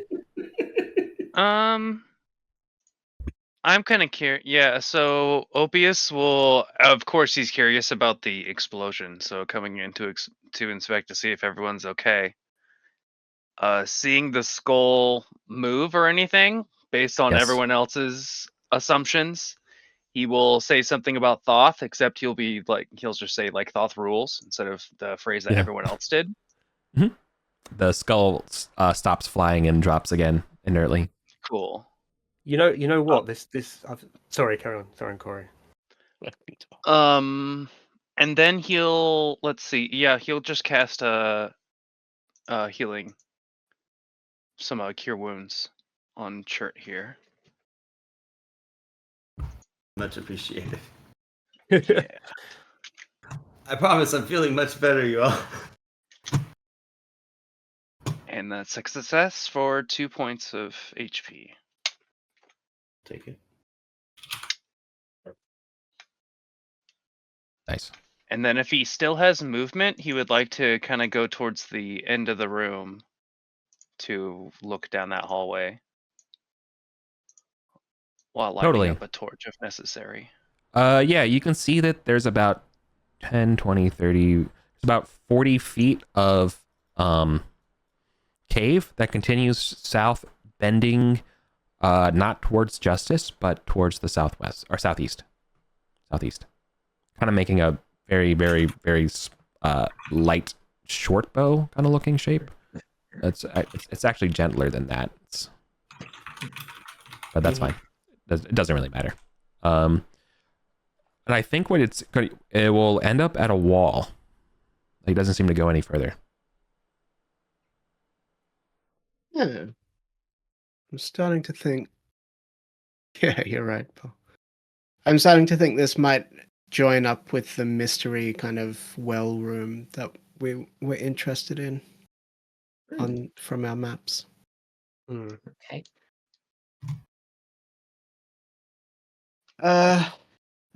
I mean, if we're in a relatively controlled position, I basically just want to cast Detect Magic one round and then Dispel Magic the next round. Do we want to quickly step through that, or?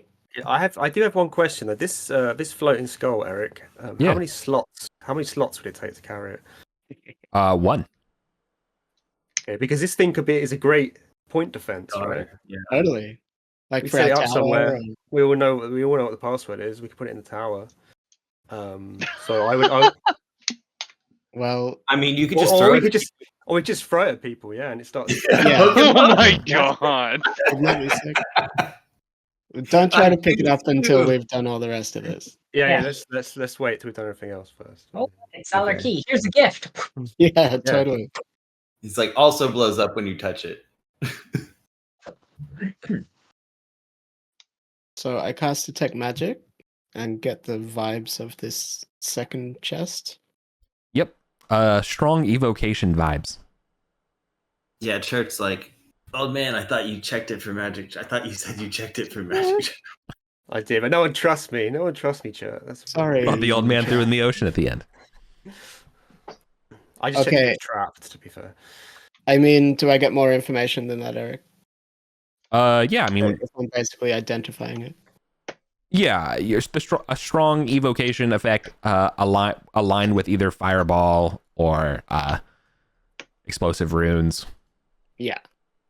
Okay, everybody just get out of range in case the spell goes wrong.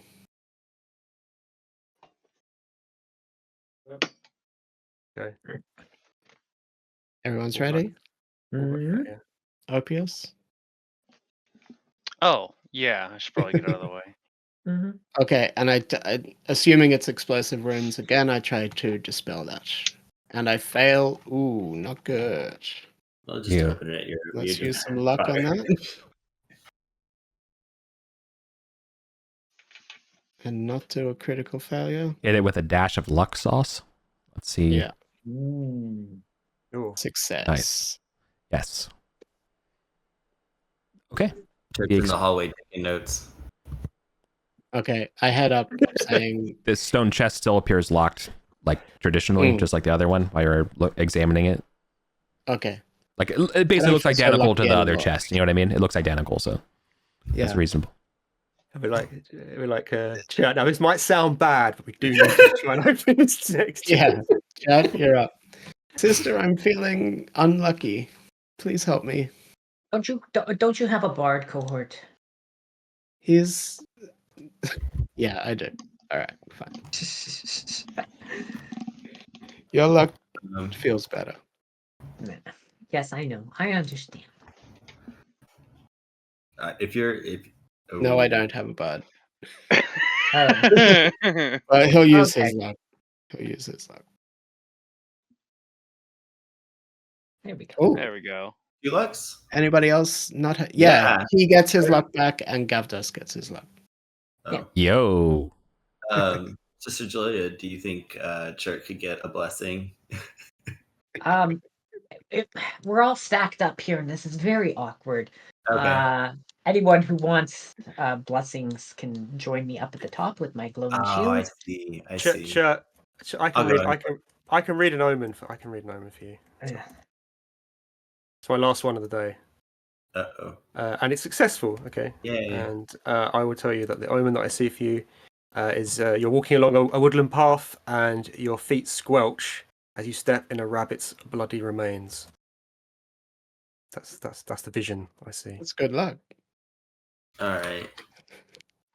Pick up the foot. You'll be fine. Well, how do we feel about a 15? That's pretty good. Y'all think we need luck on that? Nah, that's perfect. Okay. That's a hard check, right? Yeah.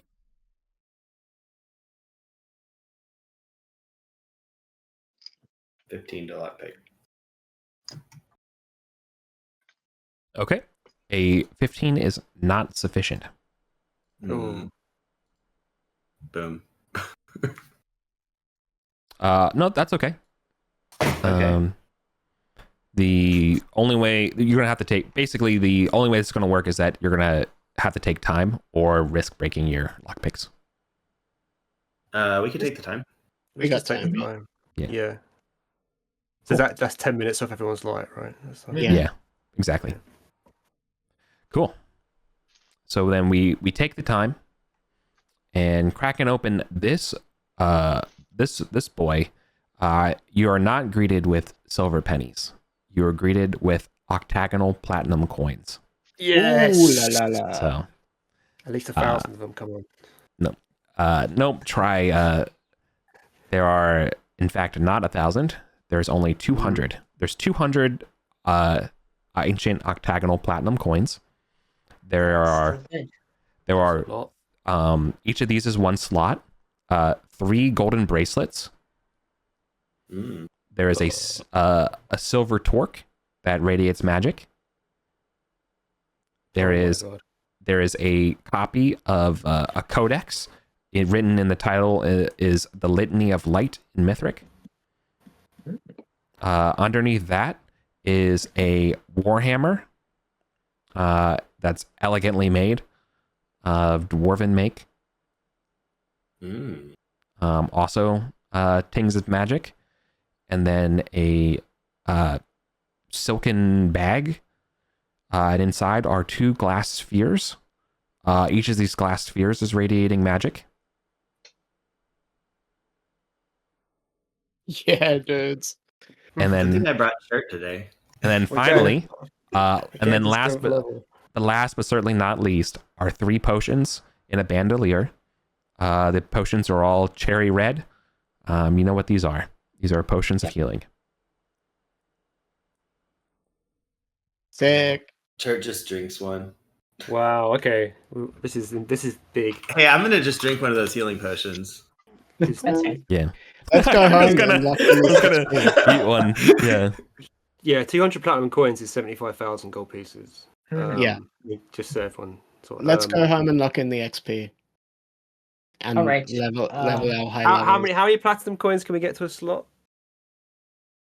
There are two coins per 1 slot. Yeah, so we're gonna need. We need to go get the donkeys. We need to get 100 slots. 2. Can we carry the whole chest without taking anything out of it? No, I know. This is why I hate slot-based fucking systems. Yeah, Apparently, it's a problem, isn't it? Yeah. It sucks. I mean, we're never going to get 100 slots. That's 10. As soon as you open the chest, it like explosively decompresses and like throws us all on the ground like you're dropping everything in the damn game of Diablo. You just hear the whoop whoop whoop whoop whoop whoop whoop whoop as everything starts exploding out. Go fetch the rug. So I can get. We should. Yeah. Well, I mean, I can get 5 slots.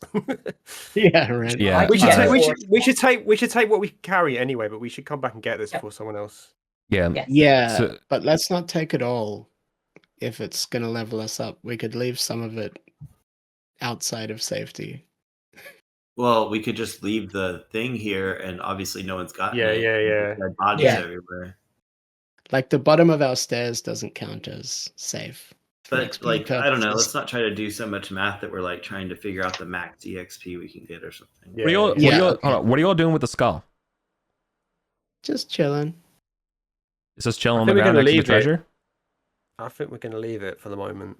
But I'm tempted to try and take it back with us. Yeah. What if it costs everybody you meet along the way? Yeah. Yeah, that's true. It starts attacking the beastman. I think it's tied to the chest, which means we should bring the chest. And it might come with us. Okay. But the chest, if we put the chest somewhere safe. Yeah, but if we bring the rug, we can get it safely back to where we wanted to get it without needing it to like fight everything on the way.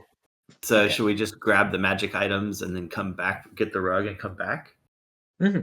I think we should still grab as much platinum as we can carry anyway. Yeah, we may as well. And just bank that.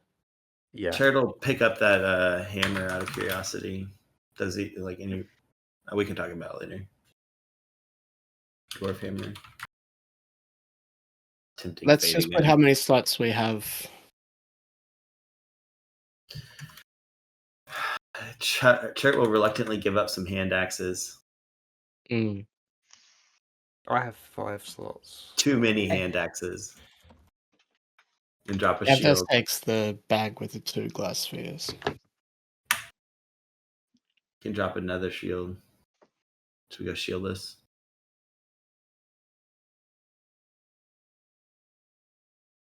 The rug, is there any other way? So, Eric, that's a no one carrying the chests, right? Even between all of us? Yeah. That would be the quickest way. Yeah, but I would also tell you that the skull is not key to the chests. Okay. I'll put a silver sorcerai in the chest. Mm-hmm. Just so it's like we're not throwing it away, but I don't have to take it back. Yeah. And I could also drop my potion, bandolier potion, in there with some potions. I have 7 slots. Yeah, if I drop like my silver hand axes, my dagger, and the one healing potion I have, I would have 4 more slots. Let's just leave all the treasure here. We know how to access it safely. We'll try and get the rug and come back instead of messing with slots and stuff and dropping all our gear. Yeah, but yeah, we can do that. But I mean, I literally have empty slots. I mean, I might as well. Yeah. Okay, well, Cat has 6 slots then. I'm not ditching. Don't drop anything too fancy. Let's just do rudimentary slots right now. Yeah, I'm just dropping mundane gear to get to 5 slots. Yeah. So I can take 10. I can take 10 coins basically. Yeah. Okay. Cat takes 12 coins. I'll take 10 coins.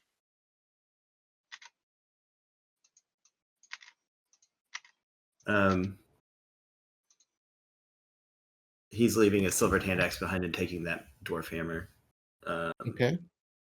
So I actually have now 8 or whatever. Corey, how many? You've got 2 slots. You're taking 4 coins. 16. Well, I just dropped. I'm gonna drop my 2 silver hand axes and my silver dagger, so then I have 5 slots available. Okay. Oh, 6 actually. Oh, don't forget you've got free. You've got 1 free slot as well, right? Yeah, good call. Oh yeah, what's the free slot on this? 2 coins. Yeah. So Turt's at 18 coins. Yeah, so I'm actually at 12. Yeah, 12. I can take an extra 2.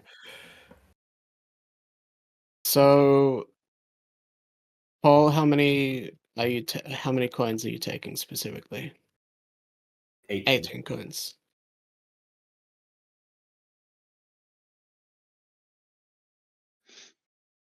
Okay, that's our coins. Let's head back. Gavdos also has the glass orbs. Being a wizard, can never say no to an orb.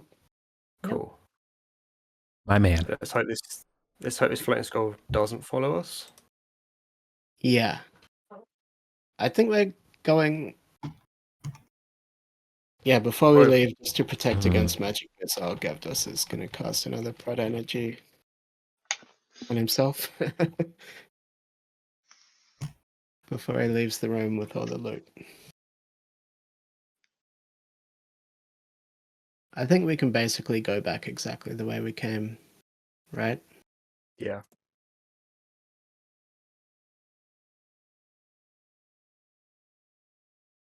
I'll just get the party marker because I think it'll be fairly safe.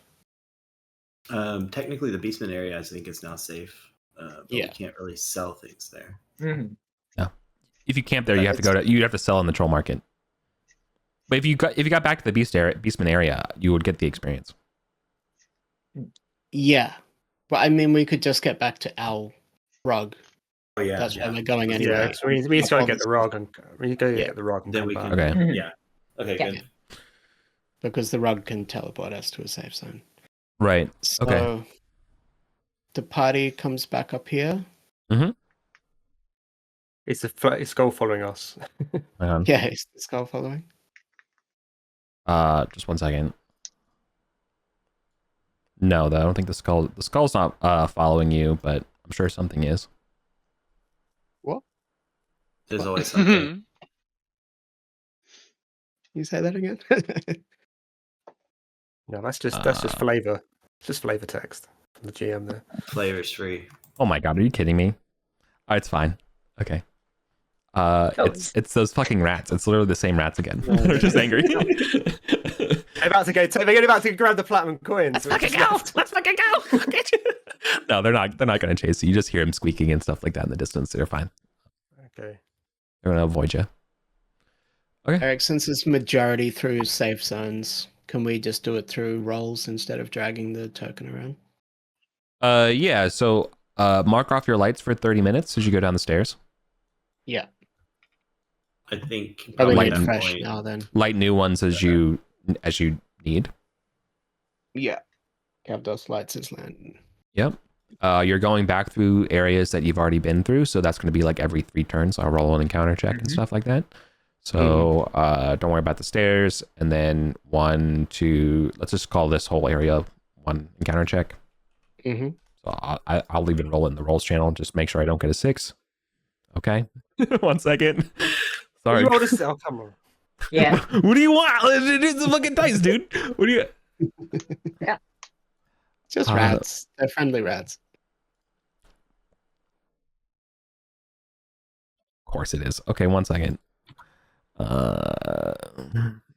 You get a result that makes you roll on another table. Anyone know that life? It's gonna be something pops up in the. Anyway. Oh shit, that's funny as hell. Okay. No.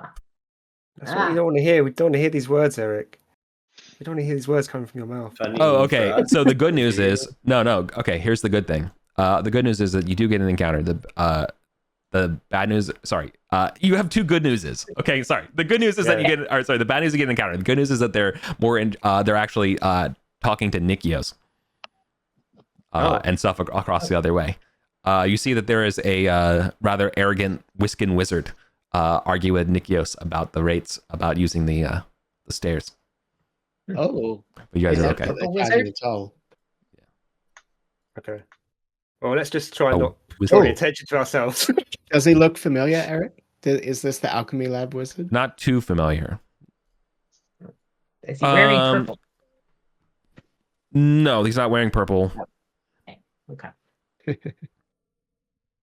Gavdos would know if it's the alchemy lab wizard. Yeah, it's not. It's not the alchemy lab wizard at all. That's fine. No, it's definitely an Arcantian adventurer group. But one of you, I think a few of you have met this person before. This is Rodwolf. Oh, no, it doesn't ring any bells. Yeah. You literally don't remember fucking framing this guy to CorboCon. I love you all. Okay. Oh, right. We gave him the blame for stealing the extension code. Mm-hmm. We've had so many vendettas and enemies, and but it wasn't blamed directly. It was just like, we heard a thing. I'm sure whoever did it, they're dead now anyway. You don't even remember who you scapegoated. Well, I mean, they would have no idea that it was you who gave them that information, right. so like they wouldn't be. It's just funny, right? Yeah. But anyways, they're still standing. Is the point that I get out of here. Okay. Well, good for them. I say. Yeah. Good for them. All right. They got a party of like 4 other guys with them. As long as you don't try to kill them, please don't make me roll up who they are for stats. Okay. Yeah. Okay. I only keep the leaders around. I will have to roll up their end and the size of the party. I'll roll out. Okay. Thank you. We're not in a fighting mood. We're in a Yeah. We're in a get that's good because my encounter my reaction roll was also not in a fighting mood, so we don't have to worry about it. Okay. Our X-wing foils remain in chill. Cool. Let's head out. Okay, cool. Well, there's no other things to worry about as you cross the bridge over the chasm, down through Nikios' lair. And yeah, they'll literally escort you if you want through the doors to Beastman territory, which means experience time. Oh, so like imagine like, dude, like imagine trying to like argue over like paying like 20 gold or whatever to get through the dungeon, and then like the fucking Costco Plus members come over and they get like personally escorted. It's way too like Can you imagine?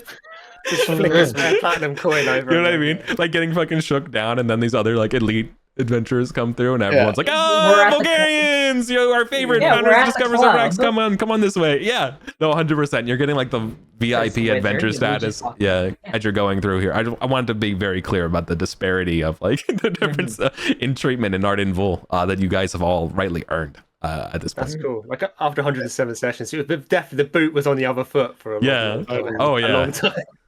Yeah, exactly. From their point of view, they're just watching on and we're like sweating with our packs like weighing us down massively, going, "Oh, this platinum is so fucking heavy." So I'm including the 50. Did you guys grab the 45 standard gold and 55 silver in the coin pouch, or no?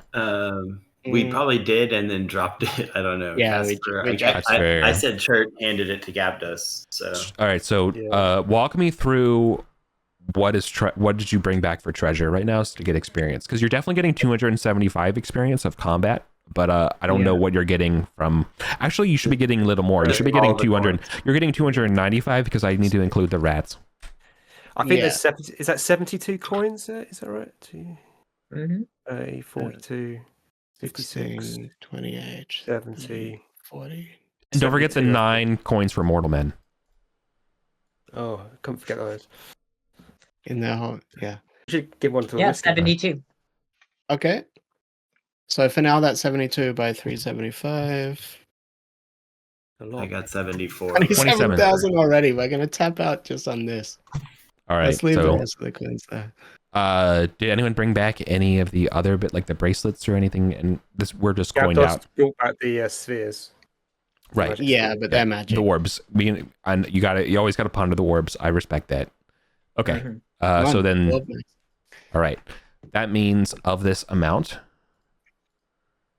of the 72 coins amount, and with that and the combat experience, you're looking at an XP share of 4,500 4,549 and a gold share of 4909. Nice. Man, I'm getting so close to that 7th level. You're gonna be first there. level. Corey, how close to the next level are you? What is it? So it's is it 2,000 every level, or is it doubled at each level? Doubled. So it's 2,000 and 6,000. It gets more than that. Yeah. If you on your character sheet, if you change your level, it will change. It'll tell you. It scales geometry. Yeah, you can look at the formula in it to get the actual figures if you really want to. But I think it scales geometrically. Is it maybe worth it for you to leave this character in Gostwick and bring your other character along for the last half an hour of the session? Yeah, you can't level up twice in a session, so. Yeah. Wait, so it says I need 4,000 to level 2. Is that so? Does that mean you just got 4,500, buddy? Welcome to level 3. No. Oh shit!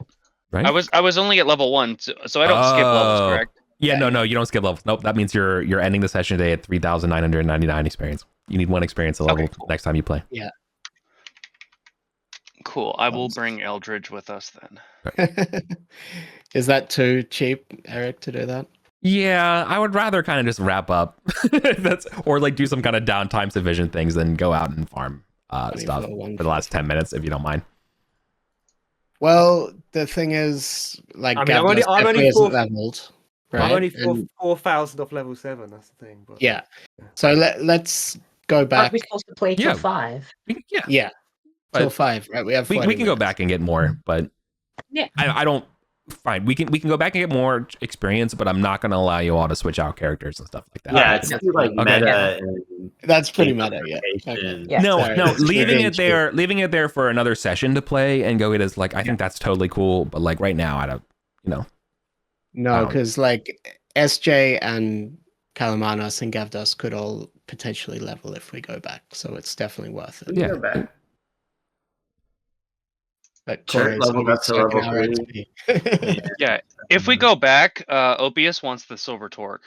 Now, well, there is one thing here. You just got experience for getting to the Beastman level, right? You're still carrying the stuff. Like you don't, Yep. You just want to leave it here in your camp with the Beastman, or like? No, we'll rug back to Gostwick and put it in the manor, and then rug back again.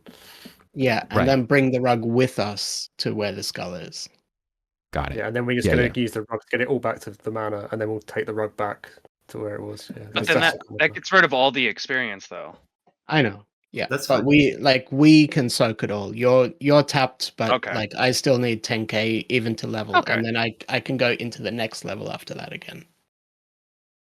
I mean, you can sit out if you don't want to soak our XP. No, I was just thinking that we would. I thought what it was being said was that we would leave it there for like next session to grab for like not taking all of it. Yeah, but I mean, you guys do what you want. Yeah, of course. I can definitely soak a lot of XP. I can soak another 40,000 before. Oh, jeez, yeah, there you go. So I should soak 128,000. Yeah. So it's good for us. This is don't think like too hard on this. I'm not trying to like penalize you, but I think tipping the Beastman a little bit is probably not a bad idea. Yeah. Like a gentle amount, not like an outright bribe amount, but Yeah. After we get XP. Yeah, for sure. For the coin will come on the way back. We'll tip him for sure. Yep. Especially the count guy that's there, because he's actually quite important. Yeah. Whatever I get from this as well, I'm gonna make a long overdue payment into the treasure vault thing anyway. So yeah. So the party will We get should some definitely benefit put from some it. in there. Oh yeah, like on these big hauls, we usually give half to the company. Like everybody agrees that they're going to give half their gold to the company. For sure. Damn, dude. Yeah. Payroll taxes are real. It's all for the company. Okay. Cool. So logistically, you just got to go through the Great Hall, go up the stairs, grab the rug. I don't think that really even is an encounter check, given that all you have to do is just make it up the stairs, and this is already navigated area, so that'd be like every 3 turns. So you really just have to get through there, and you're fine. Mm-hmm. There's not really an encounter for the top stairs right now, so you're okay. So you can just go there. We go through the you find the secret door again. You say the password. You touch the you're in the airlock. You touch I'm sorry, I forgot her name. Not Nissel. Groda. Sorry. You touch Groda. Whisper. You're in the room with the rug, right? You bring everything over. You go through. Just to reiterate, right? Am I missing anything? Is we're all there? We're good. Yeah, that's good. And then we come back. Potentially nap in town if we want to get spells we lost back, but I don't think we really need to. Let's just get there. Yeah. Cool. All right. So just I'm trying to think through other stuff. Okay, that's fine. So everything I just said is fine. The only thing I think would be logistically going through the Great Hall to get back to the rug and stuff like that. You're going up the stairs, so I feel like that's probably some time for a torch. So you might have to eat a torch or a light spell. I can do that. Let's just say just do that, and then we're good to go. And then hell yeah! All right, classic. Good job, Lauren. Support player of the year. Mm-hmm. All right, we're good. You grab someone has to carry the rug. It's pack 2, right? And then I'm gonna leave my follower at home just to better make the XP share a little bit better. Okay, he's fine. Okay. Cool. Then grab the rug. You drop off the money in the manor, all that kind of stuff, right? Yeah. I'm sure Hastar cannot wait to ask you to fill out a bunch of paperwork, but you're like, hang on, there's more, and so then you go out. And do we want to take this floating skull back to the manor? We can try. Let's safely teleport everything, and then the last. Mm-hmm. We'll discuss that. Somebody takes the rug away to safety, and then the last person can be cheeky if they want and try to grab it. So we walk through. Yeah. So right now in my head, we've dropped off everything in the manor. We just got back through the teleporting thing. You guys need a light situation set up right now, and then we can keep playing. Yeah. And the rug is rolled up, and we're holding that with us. Yeah. Then you're rolling the rug through. You say the passwords for the airlock and Grauda's door. You go down again, no roll needed. You crawl through the rubble to the Great Hall. You go back to the basement area. We're back to the basement area. We crawl. You get escorted up through to the debouchement area, and then that's where I need to roll an encounter. Oh. Are you? I'm really sorry. I don't know what to tell you. That's a good one, right? That's okay. Let's fight those rats. Oh, beautiful rug. Oh, it actually is the beastman, so that's fine.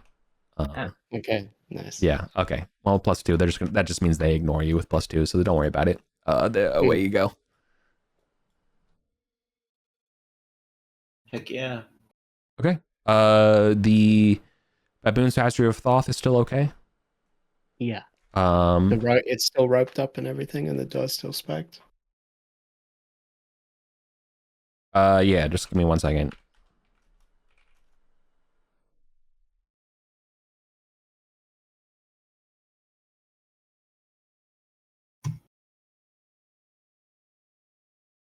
Because the end of the tunnel the skull is in, there's almost certainly a secret door there too. Yeah. I rolled, all right, disclosure, I wanted to roll randomly to see whether or not, so when Rodwolf and people were debating whether or not they would actually be like, hold on a second, why'd they leave all this fucking treasure? And whether that they would go back to you, they didn't, you're fine. So you're good in this time. You guys go back, it's fine. All you see are your own, what do you call it? Footsteps and tracks and stuff like that. So mark off 30 minutes off your torch timers or light timers as we climb the stairs. come down. You guys rush over to touch the baboon holes, right? We're back down. Yeah. Cool. And before we go further, one more encounter check. I will also roll this one in the open because this is actually kind of fun. All right, you're good. Yeah, it is fun having them in the open. That's cool. Okay. And everybody's said the password by now. The reason why I don't full disclosure, the reason why I don't roll them in the open is because I don't want the conversation to have been like, oh, hang on a second, and now you all have to like pretend that you didn't see that I just rolled a 6. Yeah. So that's why I don't That's do true. it. Otherwise, I totally would, right? Okay. But since we're speed traveling, it's in the open. Yeah, exactly, because that's the only thing. That's the only like thing that we're concerned about for wrapping up the session. So like, okay, cool. So you make it just fine. Yeah. So we spend however long it takes to get everything through the rug back to the manor. Yeah. You deploy the rug. When we take the time. And then I need a torch spent or a light spell or something like that, and then I think that'd be like really three I cast it. So. We're good. Yeah. Okay. Another light. Perfect then. We got the torches. We got the light. Before you grab the skull, do we want to check for a secret door down to the south here? I think we should get all the loot out and then talk about the skull. And I think we've got all the loot out. We've safely teleported all the loot. Okay, well then hold on. And the rug is here. Okay, so then should we wait to the end of the session for the XP? Are you guys all okay with that right now, or do you want to level up theoretically? Let's do it at the end of the session rather than. Okay, cool. Yeah, so we can keep playing. Okay, cool. Yeah, no problem. I'm cool either way. All right, cool. Okay. So like the unfinished business I see is we got to get the rug back to safety. Yeah. There's a potential secret door to the south, which I think is, if you look on the black maps, this kind of weird yeah. I'm willing to. Sorry. Also, another just point of order, so everyone knows. I assume by the time everybody came in here and was getting all the items and stuff like that, when the skull rises and starts chanting, you know what to say. Okay. Yeah. Okay. Yeah. All right. Cool. So it is still rising and asking questions. Yeah. Not because, when you come in. Not because we've opened the chest, it hasn't deactivated it permanently or anything like that. Yeah. Yeah. I would say that it each time it rises though and asks questions, there's a little bit more of a distressing tone in it. I gotcha. Okay, but keep going. It's getting frustrated with us. Okay. Yeah, on the map, I'm kind of down in the bottom left. This is where I suspect that secret door might come out, which would be a very interesting place to find out about. The only thing about checking a secret door is my chance spell is gone, and we don't have a thief. So no thief. But it's like a wall. The tunnel goes straight to a wall, so we know where to search at least. I mean, if you want to check it, it's just if there's any traps along this corridor, we're gonna walk into them. Yeah. Well, we've already gone down the hallway, I think. Already went down. Opius has gone down at least far enough that a torchlight could illuminate the rest of this corridor. So at least halfway. Gavdos can maybe detect magic just to detect any magic traps down the rest of the hallway. We don't have to do this, by the way. This could be the bit where we probably won't finish any exploration we start. So maybe we should leave it to the next group to solve the puzzle. I think it's relatively easy to get back here anyway. Yeah. I mean, I know it's there, but we would know what that circle thing is just to know whether it's a worthy thing, because it's hard to schedule something that you don't know nothing about, right? Like no one's ever going to come back here. I think the best sessions are when you don't really know. You're like, I think this is an idea and let's take a chance. Like we didn't know what was really going to happen today, right?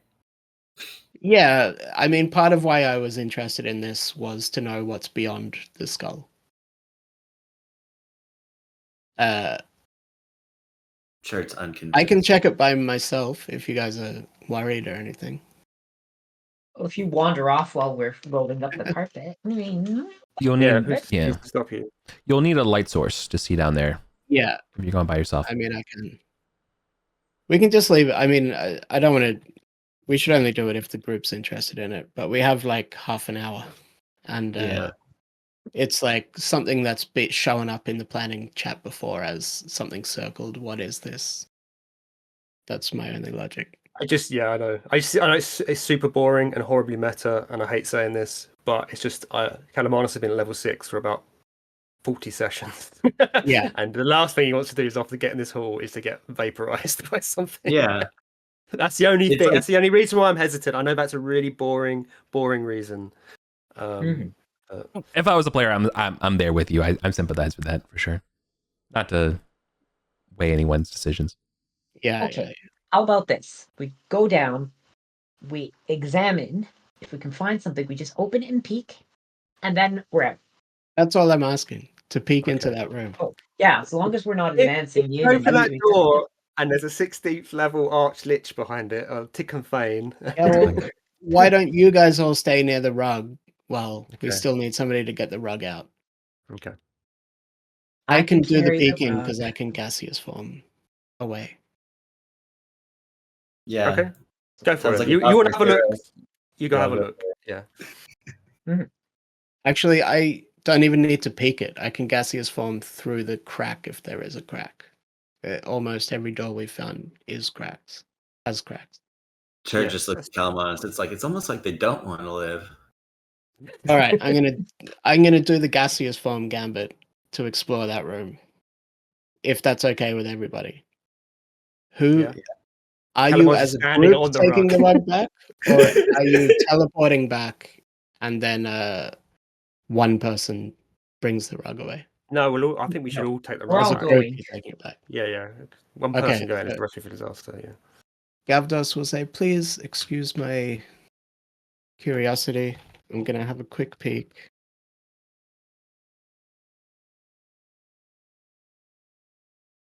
And if the spell doesn't work, then okay. Nice. So gaseous form is 10 rounds. I'm gonna float down. Yeah, you can get down there in one turn because you're not like you're no longer inhibited by the cave walls and stuff being cramped. Mhm. You're just kind of a mist, just kind of vibing. All right, as you get down here, you'll notice the wall directly down here. You can notice that there are two or three little slits in the walls that you could gaze through. But as a gas, you're not gonna No, but I can go through. You can see there. Guess.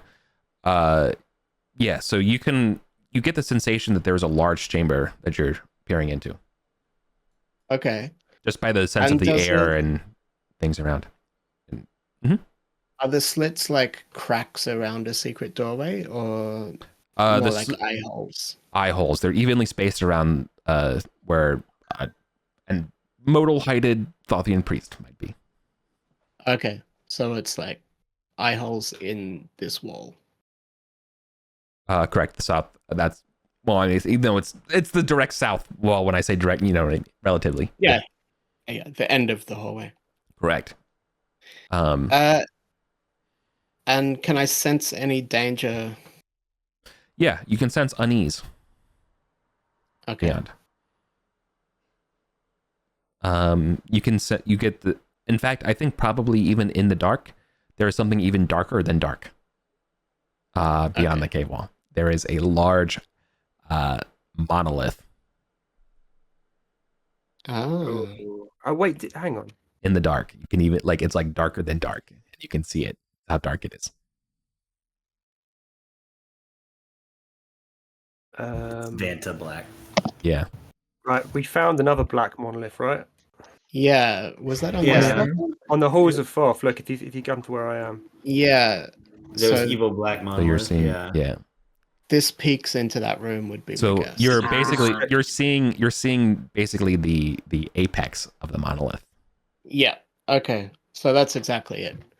Okay. If you look on the overlay map, Yeah. we've come down and we're peeking into that room. Okay, curiosity assuaged. I float back up to the group and do some loop-de-loops to let you know I'm ready to leave.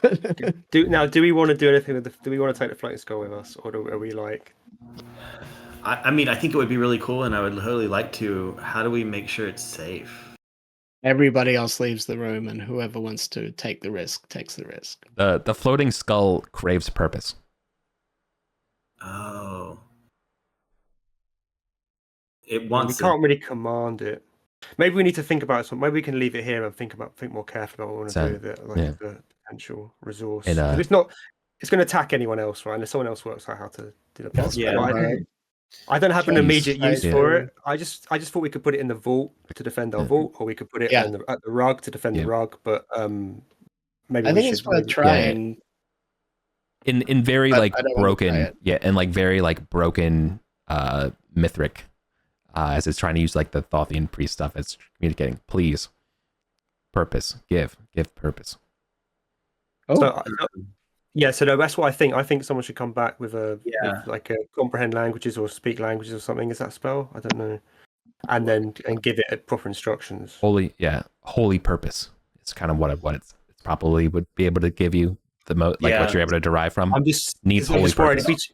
If we try and give it the wrong instructions, or it doesn't think we're the right people, it's going to it might revert to being hostile again. Yeah, so we should use this for Cabalios, or that Rory's character that's all off.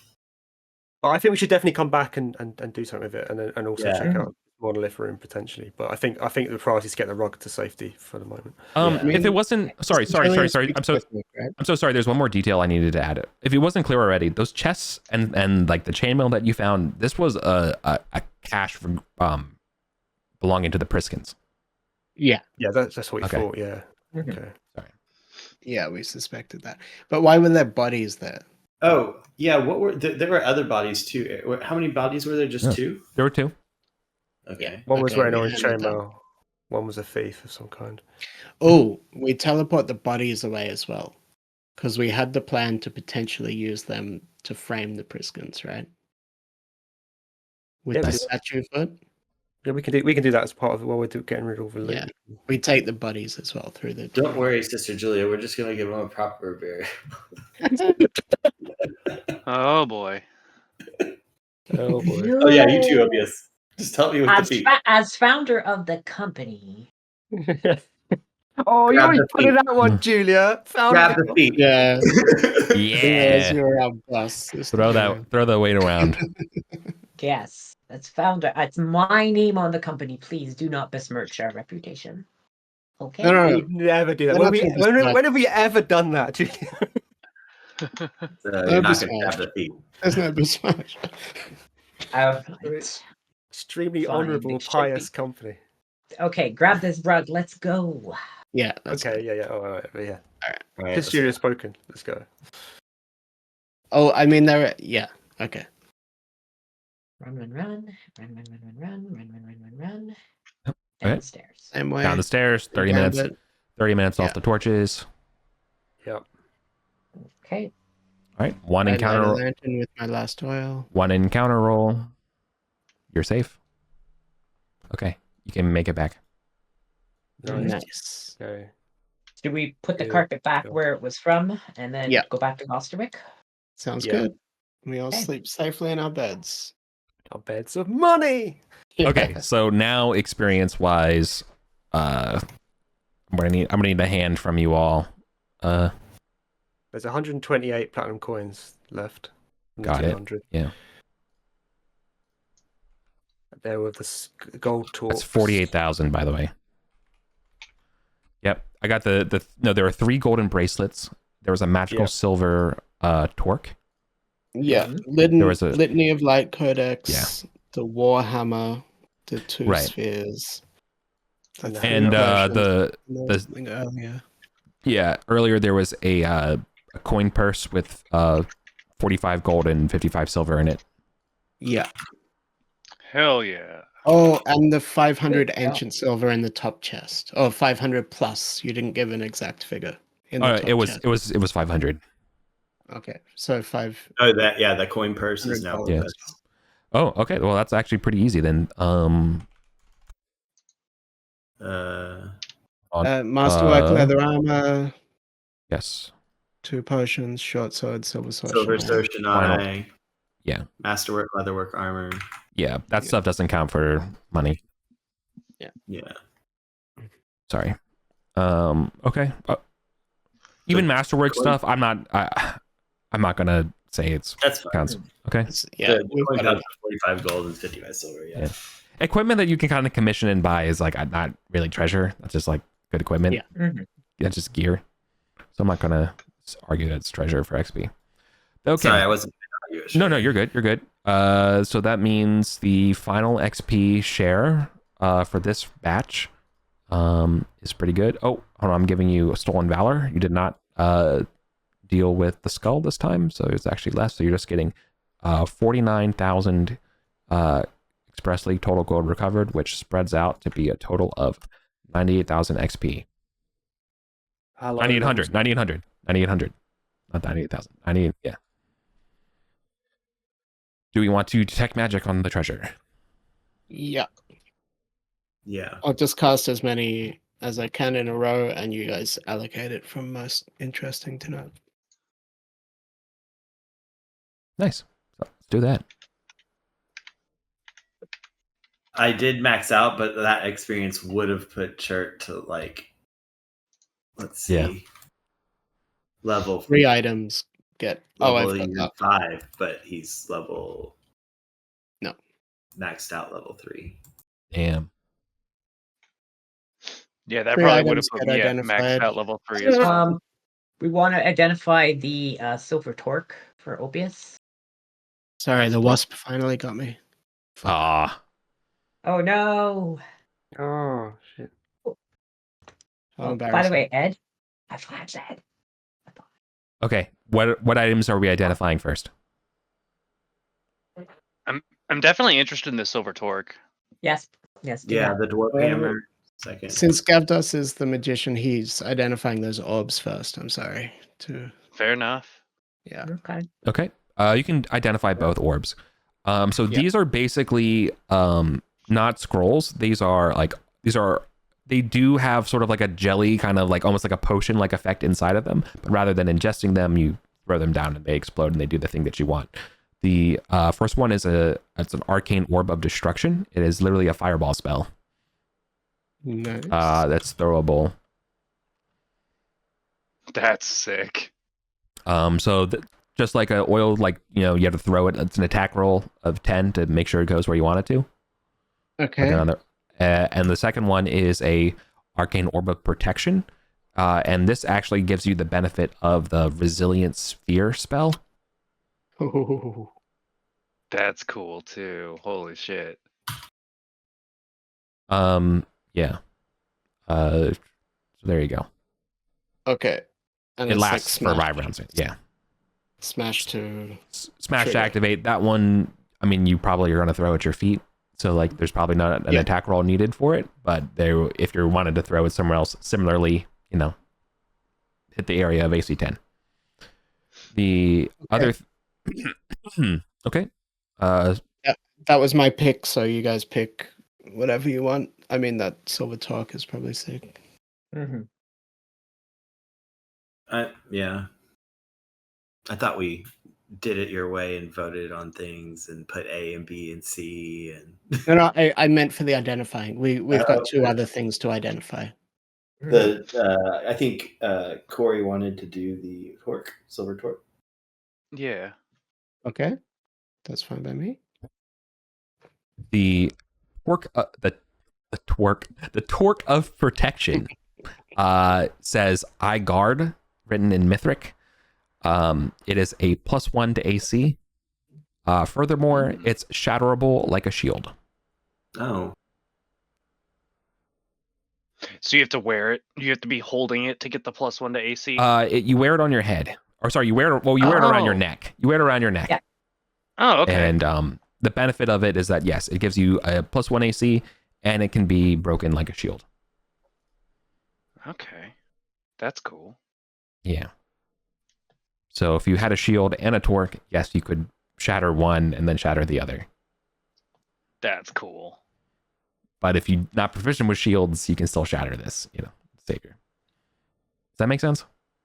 Yeah. Okay.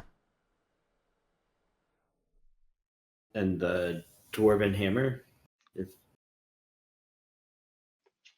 I'm not sure that one was necessarily magical, but yeah. It had magic energy, yeah, on it. Oh, it did? Okay, cool. Okay, let's do that one. Okay. Yeah, I was going to say either that or the armor. Yeah. True. Okay. Yeah.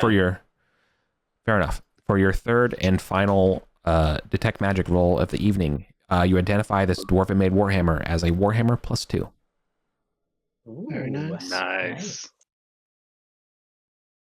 Third and final one of the evening. Can we pay for another one? Oh yeah, you can pay. Yeah, you'd be back in Gosterwick, so yeah, you can do that. So let's do the chainmail as well. Yeah. Okay. Can wizards only do that 3 times? I'm sorry, I just didn't understand that. I just cast until I failed. Oh, I see. Okay. Yeah. Right. The chainmail. So you take the chainmail to the Arcane Society to get identified.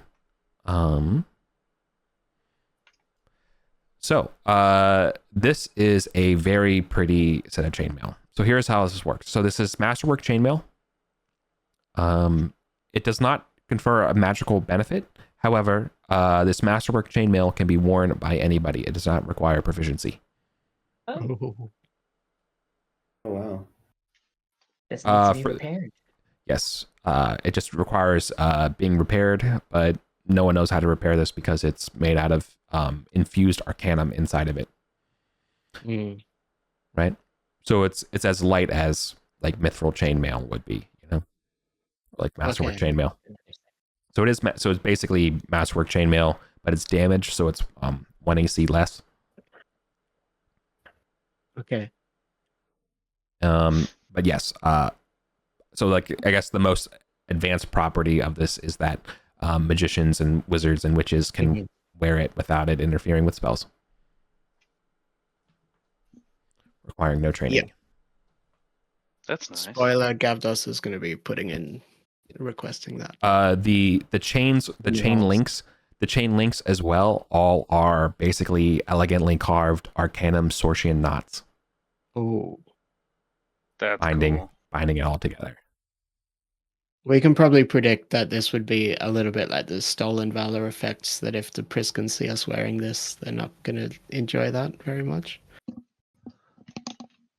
Yeah, for sure. I will also give you all the benefit that you're not talking about the Priscans and that kind of stuff in the presence of the Random Arcane Society Guild right here. Okay. Very much saying so. this is a really ancient artifact. And you're like, wow, what does it mean? You know, you're being done with them. Yeah. So, okay. We've never seen something like this before. A treasure there. Okay. Wonderful. So those gold bracelets those were treasure, right? They weren't. That was treasure. Correct. Treasure. Did I miss anything? One identified? Potions. Oh, the potions, yeah. Oh, yeah. Want to pay the 100 Somewhere for the we potions? have a note what purple means, but I can't remember. For your notes, we could actually just say this lavender. Lavender, okay. Okay. So do we pay for the potions to be identified? Yeah, sure. I'll pay for it. Okay. Very rich. All right. Light blue potion. I should say almost sky blue. It's a potion of fly. The lavender potion is a potion of levitation. Mm. And it's worth us tracking colors, right, Eric? Because I try to keep them consistent. Nice. Now, it doesn't mean that they're always going to be consistent, right? Yeah. But for the most part, they are. It's a strong clue. Yeah.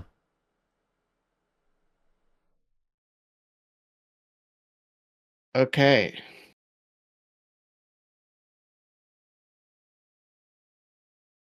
Yeah, very cool. Are we donating some of this gold to the party fund, or? I put 10,000 in already. I donated 9,800. So I think we got about 15,000 each. So I'll Yeah. just keep 5 and donate 10. Oh, did y'all get 15? Somehow I ended up at 13 something. My bad. 49 and 98. Yeah. Sorry, there's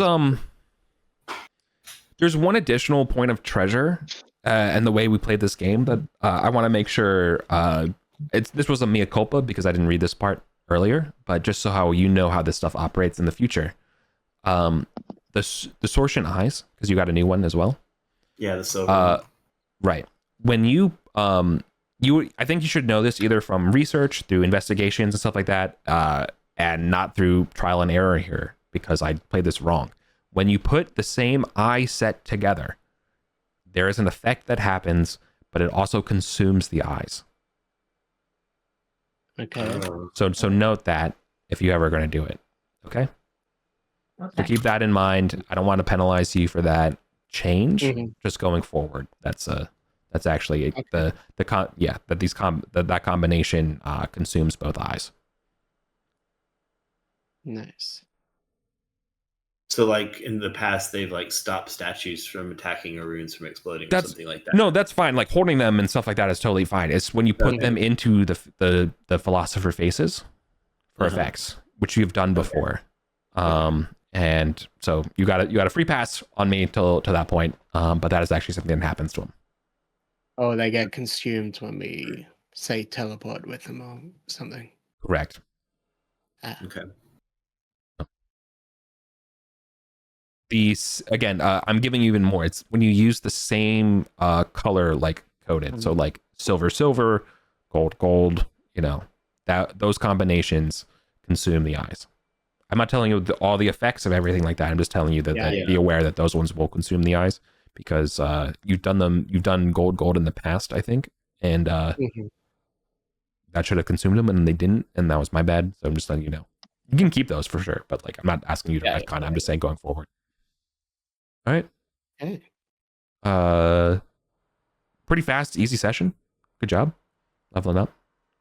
Efficient. It's crazy. It's the dungeon. You never know where the massive loot is going to see. Random chest, like, oh, here's all the loot. Yeah. Hey Corey, one session I missed out on 24,000 experience from just one haul. Yeah. Wow, that's insane. Yeah, I got so much experience and leveled up so much that I couldn't take 24,000 of it, but it's all good. Oof. Yeah. It happens. Well, thanks for playing, everybody. Good Arden Bull. Hell yeah. Yes, thank you for running, Eric. Yeah, my pleasure. Good As session. always. Yeah. I guess y'all want to discuss magic items in chat? Yeah. Yeah.